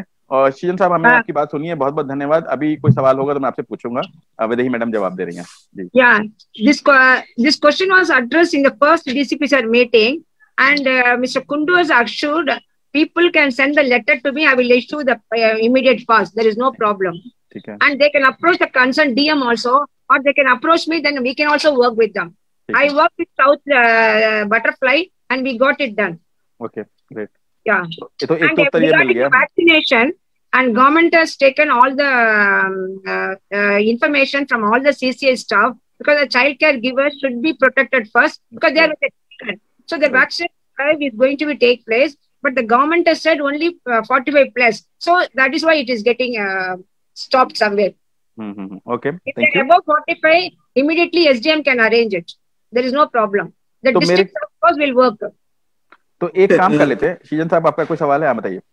या सवाल नहीं, हम केवल एक सजेशन रख रहे हैं, क्यों नहीं हम लोग ऐसा, जो जैसे हम लोग देखते हैं कि क्यों हम लोग को पासेस का जरूरत है, व्हाई वी नीड पासेस, हम लोग काम ही कर रहे हैं बच्चों के लिए ना। नहीं इसमें जैसे एक मिनट थोड़ा सा सॉरी ना, ये थोड़ा इमोशनल इशू है यार। हम देखो दोस्त, हम लोग ना जैसे चेतना की टीम भी ये प्रूफ करे बार बार कि हम काम कर रहे हैं सर। मैं आपके सामने खुद आज यहाँ स्टेटमेंट दे रहा हूँ, मेरा खुद का फाइन हो चुका है सर 2000 रुपए का, और मैंने ऑब्लाइज करते हुए दिया, दिल्ली पुलिस से झगड़ा नहीं किया, तुरंत दे दिया मैंने कि हाँ नहीं सर, आप एकदम सही बोल रहे हैं। हम इसमें कुछ मतलब आई थिंक हाँ नहीं, बट मैं व्हाट आई वांट टू से कि इसको late us make it official ना। अभी अगर हम थर्ड वेव की बात कर रहे हैं, हमारी प्लानिंग चल रही है और हमारा चाइल्ड लाइन का कार्यकर्ता सिर्फ इसी बात से स्ट्रगल कर रहा है कि भाई मैं मूवमेंट नहीं कर सकता, मुझे बस से उतार दिया, मुझे पुलिस वालों ने रोक लिया, तो ये तो अच्छा नहीं है ना। फिर आप तो अब हो सकता है कि अगर मैं थोड़ा एडवांटेज उसको दे दूं, उस फ्रंट लाइनर पुलिसकर्मी को, उसकी जानकारी में नहीं होगा, वो तो शेर की मोहर देखते हैं, आप उन्हें नीली मोहर दिखा दो या SHO साहब की दिखा दो, will be happy to release you. तो मुझे लगता है let us make it official दोस्त, उसकी मर्जी पे ना छोड़ा जाए कि वो जजमेंट करेंगे और वो बताएंगे तो छोड़ेंगे, ऐसा ना करें। ऐसे DTC के जो ड्राइवर है या जो कंडक्टर है उसकी जानकारी में इतना नहीं है, तो late us make it exactly यही चीज बता रहे कि ये शायद सभी की जानकारी में नहीं आ पाया है सर। ठीक नहीं, आपका पॉइंट बहुत अच्छा रहा। ये अगर ये डिसेमिनेट हो जानकारी सभी डिपार्टमेंट्स में, तो ये बहुत ही ज्यादा उत्तर एक मिल गया है, वो आप जरूर ध्यान रखिएगा। एक उत्तर मिल गया है कि DCPCR में हमें अपने साथियों की लिस्ट बना के दे देनी है, क्योंकि और हमारे यहाँ से भी चेतना की तरफ से भी ये लिस्ट कल चली जाएगी कुंडू सर के पास, उन्होंने वादा किया है, वो सबके पास बनवा के रख देते हैं ना। अभी देखो, अभी थर्ड वेव का कुछ पता नहीं है, अभी ये तय हुआ कि हम एक हफ्ते के लिए एक्सटेंड कर रहे हैं, अभी यू नेवर नो कि क्या होगा, कैसे होगा, इसलिए let us be prepared with that.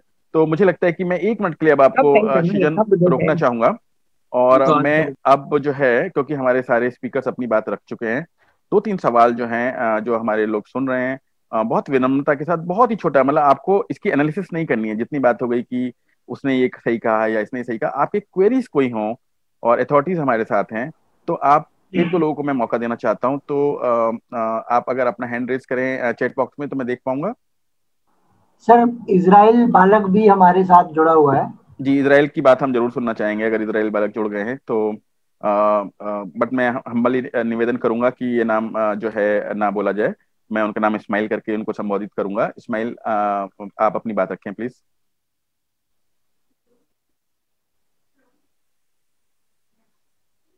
उनसे बात कराएं। जो भी टीम मेंबर उनके साथ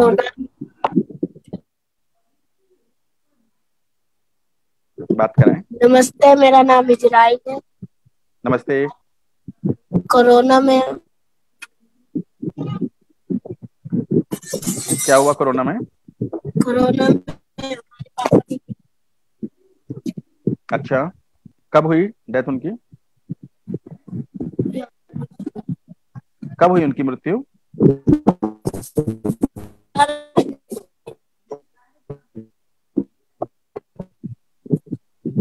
आपका कनेक्शन वीक हो रहा है बेटा, बट हम आपकी बात समझ रहे हैं क्योंकि मुझे आपकी जानकारी है कि आप क्या कहना चाहते हो। ये एक बालक हैं जो दिल्ली के क्षेत्र में रहते हैं और इनके भी पिता की डेथ हो चुकी है और बट इनका परिवार का मानना है कि कोरोना से डेथ हुई है, बट उनके पास कोई प्रूफ नहीं है इस बात का।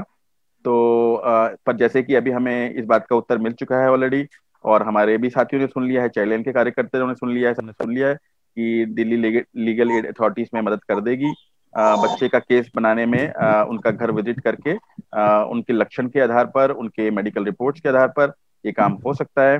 तो मैं रिक्वेस्ट करूंगा कि ऐसे बालकों की मदद के लिए अब हम सब लोग आगे आएंगे और काम करेंगे। बेटा हम आपकी बात नहीं सुन पाए हैं, बट बहुत धन्यवाद, तुमने समय निकाला दोस्त और इतने बहादुर हो कि इतनी बड़ी मीटिंग में आके आपने अपना बात कहने की कोशिश की। तो बहुत बहुत धन्यवाद। तो अब मैं रिक्वेस्ट करूंगा कि कोई एक दो लोग फटाफट आपके सवाल हों। 12:30 तक का वादा था, बट चूंकि मीटिंग का फ्लो इतना अच्छा था कि समय का ध्यान भी रखा गया पर जानकारियों को नहीं रोका गया। तो कोई सवाल? जी, आई वांट टू ऐड एक दो बात आई है। प्लीज प्लीज बताइए सर, बताइए। तो एक तो आपका क्लियर हो गया है कि यहाँ जितने भी हमारे साथ में लोग जुड़े हैं जिनको की सर, आप अपना कैमरा भी खोल लीजिए ना प्लीज। अच्छा, जिनको भी जरूरत होगा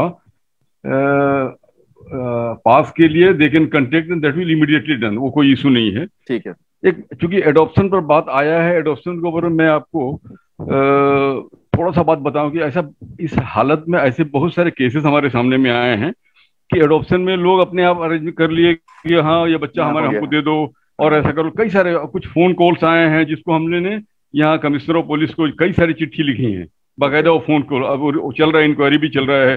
कुछ लोगों ने बड़ा अपने आप को बताया कि मैं बहुत अच्छा हूँ, सोशल वर्कर हूँ। तो इसमें एक चीज डीसीपीसीआर ने एक ऑलरेडी इससे पहले एक एड किया था कि children can be adopted only through a legal process. Adoption एक लीगल प्रोसेस है जिसको जानना जरूरी है।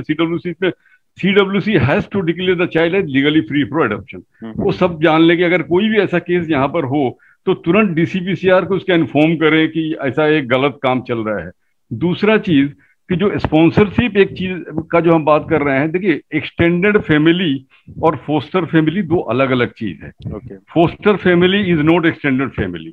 फोस्टर फैमिली वो होता है जिसको कि उस परिवार से कोई जुड़ाव नहीं है, बायोलॉजिकल कोई जुड़ाव नहीं है, एकदम बाहर का आदमी है वो। अगर कोई अंदर का आदमी जब नहीं आता है तब हम फोस्टर में बच्चे को देते हैं। फोस्टर फैमिली में ये क्लियर होना चाहिए कि वो परिवार का सदस्य, परिवार का कोई आदमी नहीं है, तब हम फोस्टरिंग कर रहे हैं उसको।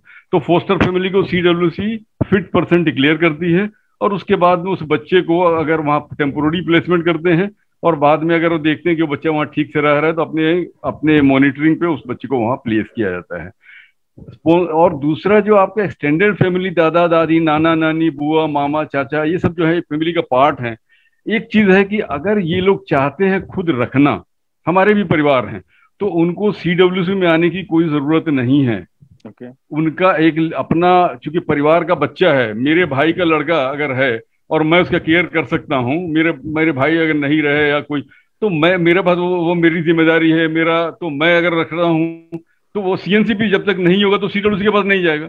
लेकिन अगर मुझे ये लगा कि मेरे भाई और मेरे परिवार में लोग नहीं रहे और मैं इस बच्चे को फाइनेंशियली पूरा सपोर्ट नहीं कर पाऊंगा या मैं खुद बूढ़ा हो रहा हूँ, कल के दिन क्या होगा, मुझे ये सारी अगर मेरे साथ में समस्या है तो सीडब्ल्यूसी के सामने मैं जाऊंगा, जाके बातें बताऊंगा। तब सीडब्ल्यूसी के नॉलेज में अगर सीडब्ल्यूसी को अगर लगेगा कि ये बच्चा सीएनसीपी कैटेगरी में फॉल करता है तो CWC उसको डिक्लेयर करेगी CNCP, और फिर उसके बाद में अब हो सकता है कि स्पॉन्सरशिप का सपोर्ट अगर जरूरत है 2000, 2500, 3000 जो भी देना है स्पॉन्सरशिप दे वो परिवार हमारे क्योंकि स्पॉन्सरशिप और बच्चे को एडॉप्शन का मतलब ही यही है कि उसको एक परिवार मिल जाए। सबसे बड़ा इंपॉर्टेंट है, परिवार ही मिलना एडॉप्शन का मतलब है, उसको एक किसी न किसी एक परिवार के साथ हम जोड़ रहे हैं। तो ये तीनों चीज को थोड़ा सा क्लैरिटी इसमें होना चाहिए। मैं थोड़ा सा बीच में हमको लगा कि हमको कुछ बातें हो रही थी, मुझे खुद कंफ्यूजन हो गया, तो मैं बोला कि इस फोरम में बहुत सारे लोग हैं तो उनको ये क्लियर होना चाहिए कि एक्सटेंडेड परिवार का अपना अधिकार है। अगर उन्हें लगता है एक चीज मैं फिर आपसे भी क्लैरिटी कर लूं, क्योंकि जैसे अभी चूंकि इसमें थोड़ा फाइनेंस का एलिमेंट आ गया सर। आप देखते हैं कि कोई भी परिवार हो तो उसमें जहां एक और बच्चे की ये स्ट्रगल रही होगी कि चाचा रखेगा या मामा रखेगा, और जैसे ही इसमें अब पैसे का जिक्र आया है तो हो सकता है कि इंटरेस्ट क्रिएट हो जाए एक्सटेंडेड फैमिली का, कि थोड़ा उनमें आपस में तकरार हो जाए कि चाचा बोले मैं रखूंगा, क्योंकि उनको फाइनेंशियल इनपुट दिखने लगेगा। एक तो ये बात कि ये कैसे तय होगा कि कौन रखेगा। दूसरी बात ये है सर कि इसमें परिवार की वार्षिक आमदनी का भी जिक्र है, ये भी हमने कल कागज में पढ़ा। ये सबके लिए ओपन नहीं है। तो इसके बारे में थोड़ी सी और क्लैरिटी कर दीजिए। देखिए, अगर दोनों पेरेंट्स नहीं रहे तो अब जो है हम आमदनी का बात जो करते हैं ना, DCPCR is of a very strong view कि दोनों पेरेंट्स नहीं रहे तो तुम आमदनी की क्या बात करो। आमदनी वही हो सकता है कि उस पेरेंट का जो प्रॉपर्टी है उससे भाड़ा जो आ रहा है, या उस पेरेंट का जो से जो आ रहा है उसको जोड़ो उसके इनकम में। चाचा का इनकम, मामा का इनकम या दादा का income, that should not be calculated. वो उनका नहीं है। एक तो उसमें जो है हम उसको कैसे ओवरकम करेंगे, इस पर ऑलरेडी जो है हम लोग एक प्रपोजल जो है हम बना रहे हैं उसके ऊपर में कि वो चीजें आने। दूसरा चीज है, अगर कस्टडी का मैटर आ जाता है, मामा रखे या चाचा रखे, तो कस्टडी का मैटर जो है वो फैमिली कोर्ट से ही डिसाइड होगा अगर वो लीगल बैटल में चले जाता है तो। लेकिन जहां तक बच्चे का हित का सवाल है, अगर कस्टडी का मैटर आ गया है, CWC विल लुक आफ्टर, और मैटर आ जाएगा तो CWC हो सकता है इमीडिएट, अगर वो एग्री नहीं किए तो इसको किसी CCI में प्लेस कर सकता है। दैट हैज CWC के पास वो पावर्स है कि यहाँ पर झगड़ा करेंगे, बच्चे का हित यहाँ पर ये होगा, मामा झगड़ा कर रहा है ये, तो वहां अगर बच्चा बोले कि मैं मामा के पास जाऊंगा एंड मामा एग्रीड है, बच्चा कहे कि मैं चाचा के पास जाऊंगा, दादा के पास जाऊंगा, तो the priority will be of the child. Particularly अगर 12 साल से ऊपर है तो आपको खुद पता है UNCRC के हिसाब से हम उसको डिनाई अगर करेंगे तो हमको जस्टिफाई करना पड़ेगा, CWC को जस्टिफाई करना पड़ेगा, भाई क्यों मना कर रहे हैं, स्ट्रॉन्ग जस्टिफिकेशन चाहिए, नहीं तो भी उसका विल को मानना पड़ेगा हमको कि हाँ वो बच्चा चाहता है। तो वो इशू में अगर बहुत लीगल बढ़ गया तब तो फैमिली कोर्ट है, अदरवाइज अगर लाइटर है और अगर फैमिली में टेम्पोररी अरेंजमेंट भी हो जाता है, ठीक है भाई आज के दिन वो चाचा के साथ रहता था या दादा के पास रहता था, वहीं रहे, लेकिन लेटर स्टेज में हम भी केयर करना चाहते हैं, और हम उनसे पूछना है कि भैया बच्चा का इंटरेस्ट आपके लिए ज्यादा इंपॉर्टेंट है, उसका कस्टडी ज्यादा इंपॉर्टेंट है? बच्चा का इंटरेस्ट इंपॉर्टेंट है तो कहीं भी रहे आपको हम एक्सेस दे सकते हैं कि आप बच्चे को देखिए, जाइए, उसका सुविधा को देखिए, आराम से रह रहा है, अच्छा से रह रहा है, खुश रह रहा है, वो ज्यादा इंपॉर्टेंट है ना। कस्टडी का मैटर जो है उसमें तो इस तरह के छोटे इश्यूज को तो लीगल जब तक वो नहीं बढ़े तब तक तो CWC is empowered to take appropriate action, वो उसके बाद बहुत पावर है वो देख सकती है। लेकिन अगर वो लीगल कस्टडी पर बात बढ़ गया तो देन CWC भी इसको CCI में रख के बोलेगी जाइए लड़िए फैमिली कोर्ट में। Thank you so much sir, आपने सारी बातों को बहुत अच्छे से और बड़ी क्लैरिटी से बताया। तो मुझे लगता है कि हमने आज की पूरी की चर्चा में बहुत सारी बातों को सुना। हमने जहाँ एक तरफ दिल्ली सरकार की क्या क्या संभावित स्कीमें हैं उनके बारे में जानकारी प्राप्त की, हमने ये भी जानकारी समझने की कोशिश की कि वो अभी उसके वो कानून के रूप में बनने के रूप में अभी गई हैं, उस पर बातचीत चल भी, अप्रूवल उसका जो है कागजों पे अप्रूवल अभी होना है, थोड़ा समय लग रहा है। हमने दिल्ली बाल आयोग के द्वारा किए गए प्रयासों को भी जाना, और हमने ये भी जाना कि किस प्रकार वो ना सिर्फ राशन पहुंचाना, काउंसलिंग करना, बातचीत करना, बच्चों के अधिकारों तक उनको पहुंचाना, बल्कि आउट ऑफ द वे जाके जो फैमिलीज हैं उनको भी सपोर्ट करने का जो एक अनूठा प्रयास बाल आयोग ने शुरू किया है, दिल्ली बाल आयोग ने, उसके बारे में जाना हमने। फिर हमने जो है नीति आयोग में क्या चल रहा है और नीति आयोग में किस किस तरह की बातें चल रही हैं, खासकर जो 24-25 स्कीम का जिक्र किया संजय मिश्रा जी ने, वो बहुत महत्वपूर्ण थी। अभी वो जैसी अभी बहुत से लोगों ने चैट बॉक्स में लिखा है कि वो स्कीमें हमें तुरंत पहुंचाई जाएं और खासकर चाइल्ड लाइन को पहुंचाई जाएं, क्योंकि लोग वहां जानना चाहते हैं जब स्कीमों के बारे में बात करते हैं। तो जैसी वो आएंगी हम लीगल एड अथॉरिटी और चाइल्ड लाइन तक भी वो स्कीमें पहुंचा देंगे। हो सकता है देख के आपको लगे कि यार ये तो हम पहले से जानते हैं, बट फिर भी जान लेने में कोई बुराई नहीं है। इसके साथ साथ हमने ये भी सुना कि बाल कल्याण मुझे थोड़ा सा और समय दीजिएगा सर। हाँ सलाम, समय आ रहा हूँ बस आपको बस। तो कैसे बाल कल्याण समिति काम करती है और खासकर उनकी ये भूमिका कितनी महत्वपूर्ण हो गई कि कोविड के टाइम पे हर तरह के काम। और मुझे जब मैंने वैद्य जी से बात सुनी कि 100 केस उनके पास आ चुके हैं, तो आप सोचिए कि दिल्ली में जितना मैं समझता हूँ, सलाम साहब आप मुझे करेक्ट कीजिए, शायद 11 CWC तो हो गई होंगी, है ना?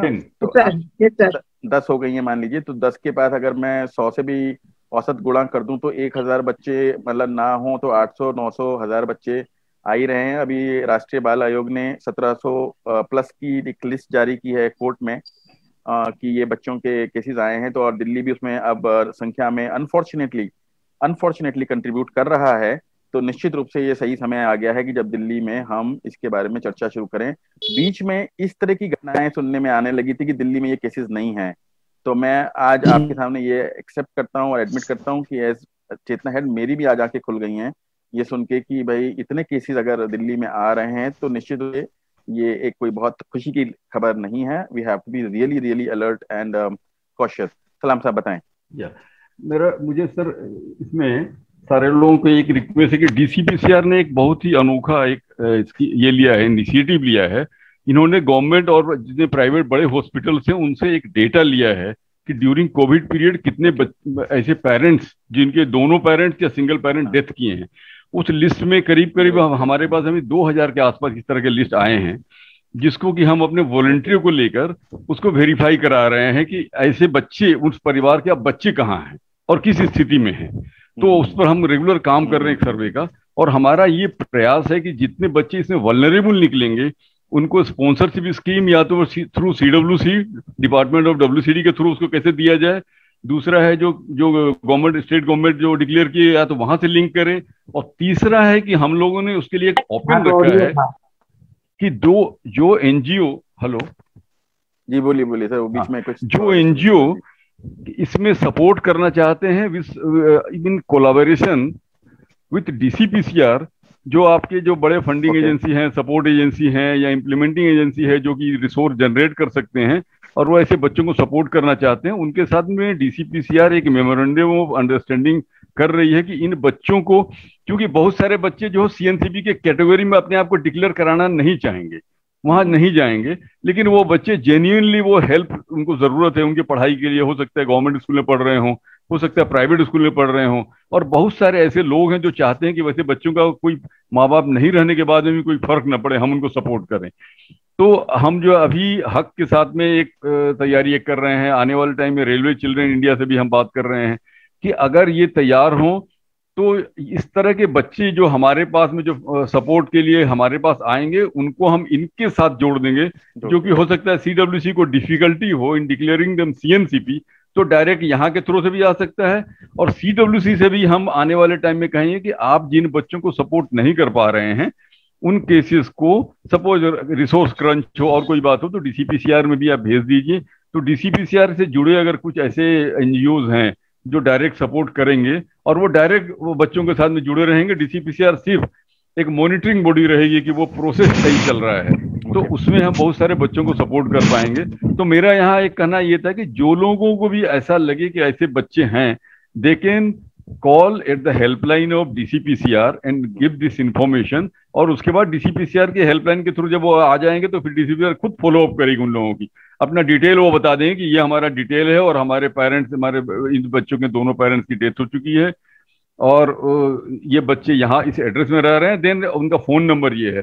तो DCPCR के अंदर में जो लोग काम कर रहे हैं वो डायरेक्ट बच्चे से कंटेक्ट करेंगे, सारा डिटेल्स लेंगे और फिर जो भी उनको लिए सहायता, जहां से भी सहायता हो उसके लिए वो डिफरेंट एजेंसीज को भी, स्टेट गवर्नमेंट हो, CWC हो या जो NGO सपोर्ट कर रहे हैं उनसे डायरेक्ट करेंगे। ये एक बहुत बड़ा एक हम कोशिश कर रहे हैं कि इसको एस्टैब्लिश करें ताकि बच्चों का जो है ये एक चीज जो है हम खुद उनके लिए इनिशिएटिव लेकर उनको कुछ दिला सकें। ये यहाँ सबको ये बताना था। Thank you so much sir, thank you सलाम सर, और थैंक यू, आपने सारी बातें बहुत अच्छे से बताई और मैं इसी को आपका कंक्लूडिंग रिमार्क की तरह एक्सेप्ट करता हूँ। अब मैं निवेदन करूंगा, अगर मैडम अग्रवाल अब आप सुन रही हो तो प्लीज अपना कंक्लूडिंग रिमार्क दें लीगल एड अथॉरिटी की तरफ से। अगर आप सुन रही हैं तो कंक्लूडिंग रिमार्क दें प्लीज। थैंक यू संजय जी। सारी बातचीत से एक चीज हमें समझ जरूर आएगी कि ऐसा नहीं है कि किसी हेल्प की कमी है या किसी पॉलिसी की कमी है गवर्नमेंट की तरफ से, चाहे वो स्टेट गवर्नमेंट हो, यूनियन गवर्नमेंट हो, या जितनी भी ऑर्गेनाइजेशंस हैं, डीसीपीसीआर, सीडब्ल्यूसी, डीसीडब्ल्यू, सब मिलके काम करना चाह रही हैं। प्रॉब्लम ये होती है कि लोगों को पहली चीज तो अवेयरनेस ही नहीं होती, ग्राउंड लेवल पे दिक्कतें हैं, जैसे कि बताया कि हमारे सोशल वर्कर्स वहां तक पहुंच ही नहीं पाते जहाँ पे बच्चों को प्रॉब्लम हो रही है, या फिर लोगों को बिकॉज ऑफ इलिटरेसी वो लोग सेवाओं का उपयोग नहीं कर पाते। और दूसरी दिक्कत जो मुझे सबसे ज्यादा लगती है वो ये है कि हर ऑर्गेनाइजेशन अपने अपने लेवल पे काम करने की कोशिश कर रही है, पर अगर हम सब हाथ मिला के एक दूसरे के साथ काम करेंगे तो आई एम श्योर कि जिस पर्पस से ये बेनिफिशियल एक्टिविटीज हुई हैं या फिर जो पॉलिसीज बनी हैं वो एंड रूट तक पहुंच पाएगी। ऐसा नहीं होगा कि बस बन गई और कागजों में रह गई।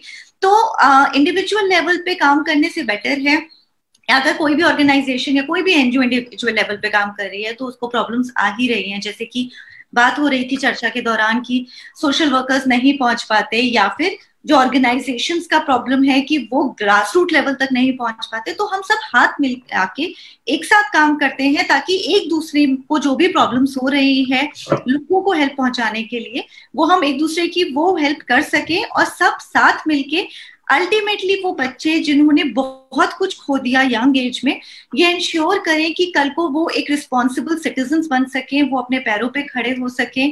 डालसा वोकेशनल ट्रेनिंग भी प्रोवाइड कराता है, एडिशनल स्किल ट्रेनिंग भी प्रोवाइड कराता है। तो अगर कोई भी ऐसी फैमिली है जहाँ सपोज फादर की डेथ हो गई है, मदर ही रह गई है, तो अगर मदर अभी कुछ नहीं कर रही तो उनको वोकेशनल ट्रेनिंग दिला के उनको की जॉब प्लेसमेंट कराना, ये भी हम उसमें भी हेल्प कर सकते हैं। तो अगर ऐसा कोई केस है या कोई बच्चा है जो 18 साल से ऊपर का है, वो अगर कोई अपने पैरों पे खड़ा होना चाहता है तो ऐसे बच्चों को भी हम हेल्प कर सकते हैं। तो अगर सब मिलके कोशिश करेंगे तो आई एम श्योर कि हम बच्चों तक पहुंच पाएंगे और ये इंश्योर कर पाएंगे कि उनका बचपन खराब ना हो और वो एक responsible citizen. Thank you so much ma'am, thank you so much. मतलब ये बिल्कुल एक दिल्ली को जो बाल मित्र बनाने का जो सपना सभी लोग देखते हैं, एक ऐसा राज्य जो जहाँ पे बच्चे के अधिकार सारे उसको मिलते हैं, उसमें आपने बहुत अच्छी बात एक कह दी। धन्यवाद मैम, बहुत धन्यवाद। मैं इसको आपके कंक्लूडिंग रिमार्क की तरह लेता हूँ। अब मैं निवेदन करूंगा, क्या खाका साहब बाई चांस जुड़े हैं क्या वापस? खाका जी, खाका सर, क्या आप किसी वजह से वापस जुड़ पाए? अगर नहीं तो आपकी भी सारी बातें हमने नोट कर ली हैं, तो आपको भी अभिनंदन से धन्यवाद। विदेही मैडम, आप अपना कंक्लूडिंग रिमार्क दें। Yes, sir. It's time for collaborative teamwork. Nothing else. Thank you. तो हम लोग बिल्कुल collaborative teamwork की तरफ to work at teamwork. Then we can give our best. Thank you. All our strength will work for the child. Thank you so much, ma'am. Yeah, thank you so much, ma'am. मैं request करूंगा CIF के प्रतिनिधि अपना concluding remark दें। CIF से thank you thank you Sanjay ji. Definitely जैसे सब कोई अभी एग्री कर रहे हैं कि कोलैबोरेटिव वर्क का ज़रूरत है। हम भी बहुत ही ज़्यादा मेरा भी यही बात था कि हम लोगों को साथ में ही काम करना होगा। चाइल्ड लाइन अकेले कुछ नहीं कर सकता है, सबका हेल्प चाहिए चाइल्ड लाइन को। और हम लोग ये जो डिस्ट्रेस पीरियड है हम लोग इसको ओवरकम करेंगे। आने वाला समय शायद क्या होगा नहीं मालूम, लेकिन हम लोग पूरा कोशिश करेंगे कि ये जो काल है ये हम लोग इसको सक्सेसफुली इसको ओवरकम करें। Thank you so much, thank you so much. अगर संजय मिश्रा जी बाई चांस वापस जुड़ पाए हों तो अगर वो अपना कंक्लूडिंग रिमार्क रखना चाहें। संजय मिश्रा जी? नहीं सर, संजय जी ठीक है, कोई बात नहीं। क्या माधवी जी हमारे साथ हैं? माधवी सिंह जी, क्योंकि वो हमारी कन्वीनर हैं दिल्ली की NACG की। क्या आप जुड़े हैं आज हमारे साथ? थोड़ा शॉर्ट नोटिस था साथियों, बहुत फटाफट ये मीटिंग की गई है, पर मैं देखकर आज ये बहुत ही प्रसन्न हूँ कि 200 से ऊपर क्यूमुलेटिव लोग हैं जिन्होंने ज्वाइन किया। और एक समय तो ऐसा था कि जब हमें हमारा डैशबोर्ड ही क्रैश हो गया और हमें फटाफट एक्सटेंडेड करना पड़ा अपना प्लान। हमारी टीम ने एकदम फटाफट एक्सटेंड करके उसको जो है साथियों को सबको एंट्री दी। तो बहुत धन्यवाद है आप सबका। बट फॉर्मल धन्यवाद के लिए मैं निवेदन करूंगा, हमारे एडवोकेसी हेड हैं श्री भूपेंद्र शांडिल्य, एक बहुत ही हंसमुख व्यक्तित्व और जिन्होंने सबको जोड़ने में हेल्प की। उनका धन्यवाद करते मैं भूपेंद्र से रिक्वेस्ट करूंगा कि आप सबको धन्यवाद करें please. Thank you sir for giving me this opportunity. तो वोट ऑफ थैंक्स देने से पहले सर एक हमारा कहना था कि अभी लास्ट में सबने ये कहा कि अवेयरनेस की जरूरत है, कोलैबोरेशन की जरूरत है। तो चूंकि चेतना संस्था दिल्ली के 2-3 क्षेत्रों में, जिलों में काम करती है, तो वहाँ पर हम लोग, चाहे वो डिस्ट्रिक्ट लीगल सर्विस अथॉरिटी हो या DCPCR हो, उनके साथ मिलके हम ये अवेयरनेस प्रोग्राम कर सकते हैं। और अवेयरनेस प्रोग्राम के आजकल बहुत ही सिंपल से एग्जांपल्स हैं कि एक बैटरी रिक्शा के अंदर एक छोटा सा माइक लगाकर, और वो हम कर सकते हैं। तो डेफिनेटली जो अथॉरिटीज हैं उनके साथ, उनसे हम फिर से संपर्क करेंगे इस अवेयरनेस प्रोग्राम की प्लानिंग के लिए। और प्लीज जो अथॉरिटीज जो आज जुड़ी हैं, काइंडली उस पर you can collaborate with us, ताकि हम ये जानकारी यहाँ पर जितने एडवोकेट्स हैं या जितने पैरालीगल वॉलंटियर्स हैं या NGO वर्कर्स हैं, उनके अलावा जो जमीन पे जिनको वास्तव में जरूरत है, वहां तक हम ये पहुंचा पाए। तो thank you so much Vaidehi ma'am, आपने समय निकाला। एंड आई अंडरस्टैंड कि आप CWC में चेयरपर्सन है और बहुत समय से बाल कल्याण समिति के साथ भी जुड़े हैं, बीच में आप जुवेनाइल जस्टिस बोर्ड के साथ भी जुड़े थे, तो बच्चों के साथ आप बहुत लंबे समय से काम कर रहे हैं। थैंक यू सो मच, आज आपने समय निकाला। मैं थैंक यू कहना चाहूँगा CIF के प्रतिनिधि थॉमस साहब को, कि पूरी चाइल्डलाइन जो दिल्ली में 11-12 चाइल्डलाइन सिटीज़ में है और फिर 5-6 रेलवेज में है, उनको भी आपने ये जानकारी से अवगत कराया और उन्होंने हमारे यहाँ इस प्लेटफॉर्म को ज्वाइन किया, और उनको भी डेफिनेटली बहुत कुछ जानने को आज मिला होगा। तो थैंक यू सो मच। सलाम सर भी मैं पिछले 5-6 साल से तो देख ही रहा हूँ कि वो बाल कल्याण समिति में भी हैं, NGOs के साथ मिलकर भी कर रहे हो। अब इतनी महत्वपूर्ण भूमिका में वो वहाँ पहुँच गए कि वो DCPCR में चाइल्ड प्रोटेक्शन में सीनियर कंसल्टेंट है। तो थैंक यू सो मच सलाम सर कि आप तब से अब तक समय दे रहे हैं बच्चों के जीवन को सुधारने के लिए, और आज आपने इतनी महत्वपूर्ण जानकारी दी और ये प्रॉमिस किया कि किसी को भी अगर पास चाहिए तो केवल वो आपको एक लेटर दे दे या एक मेल कर दे, तो आप उनको पास बनवाने में मदद करेंगे। तो डेफिनेटली हमारी टीम और हम लोग करेंगे इस काम को। हालांकि अभी सेकेंड वेव का अनलॉक तो आज से शुरू हुआ है, लेकिन हो सकता है कि थर्ड वेव में फिर हमको इस तरीके की जरूरत पड़े, तो थर्ड वेव की प्रिपरेशन के लिए हम ये आपसे मदद मांगेंगे। प्रमोदिया खाका जी और संजय मिश्रा सर अभी हमारे साथ नहीं है इस मीटिंग में, बट मैं उनको पर्सनली उनके नंबर पे थैंक यू बोलूँगा। मैं सबसे अंत में अग्रवाल मैम आपको थैंक यू बोलूँगा कि थैंक यू सो मच कि आप तब से जब से हम लोगों ने ये कार्यक्रम शुरू किया 11 बजे से, और आप अभी तक जुड़े हैं। और मैं देख पा रहा हूँ कि आपने अपने कई पैरालीगल वॉलंटियर्स को और आपके जो पैनल एडवोकेट्स हैं उनको ये मैसेज एक्सटेंड किया, और डेफिनेटली वो एडवोकेट्स को मैं देख रहा हूँ चैट बॉक्स में, वो thank you for the information, thank you for the information लिख रहे हैं। तो थैंक यू मैम, आपकी वजह से ये जानकारी इतने लोगों तक पहुंची, और एडवोकेट या पैरालीगल वॉलंटियर हमारी तरह जमीन स्तर पर काम कर रहे हैं, तो वो ये जानकारी हम वहां तक पहुंचा पाएंगे, चाहे 1098 नंबर हो या 1516 नंबर हो या बाल आयोग के बारे में जानकारी या बाल कल्याण समिति की जानकारी एडवोकेट्स को और पैरालीगल वॉलंटियर्स को आपकी वजह से मैम मिल पाई। तो thank you so much everyone. और सबसे अंत में मैं धन्यवाद दूंगा हमारे पार्टिसिपेंट्स जिन्होंने इस कार्यशाला में तब से लेके अब तक, जैसा कि सर ने बोला था कि अगर सुबह 11 बजे से अभी तक की बात करें तो 200 से ऊपर पार्टिसिपेंट्स जुड़े, और अलग अलग समय पे फिर वो घटते बढ़ते रहे। तो थैंक यू पार्टिसिपेंट्स, और हमारे जो बैक एंड पे हमारी टीम है, thank you so much for your all support. Thank you. Thank you दोस्तों। तो अब ये जो है हमारे फेसबुक पे ये लाइव गया है, तो ये फेसबुक पे उपलब्ध रहेगा। अगर आपको लगता है कि आप में से कोई इसको आगे अपने दोस्तों को या अपने जानकारी के लिए रेफर में यूज कर सकता है, तो हमारे फेसबुक से जाके आप इसको डाउनलोड कर सकते हैं। चेतना की फेसबुक ढूंढना ज़्यादा मुश्किल नहीं है। Childhood enhancement through training and action, अगर आप ऐसे टाइप करेंगे फेसबुक में जाके तो आपको चेतना का फेसबुक पेज मिल जाएगा। बहुत बहुत धन्यवाद, बहुत बहुत शुभकामनाएं, और दिल्ली को एक बाल मित्र बनाने के लिए हम सब लोग प्रयासरत हैं और करते रहेंगे। Thank you.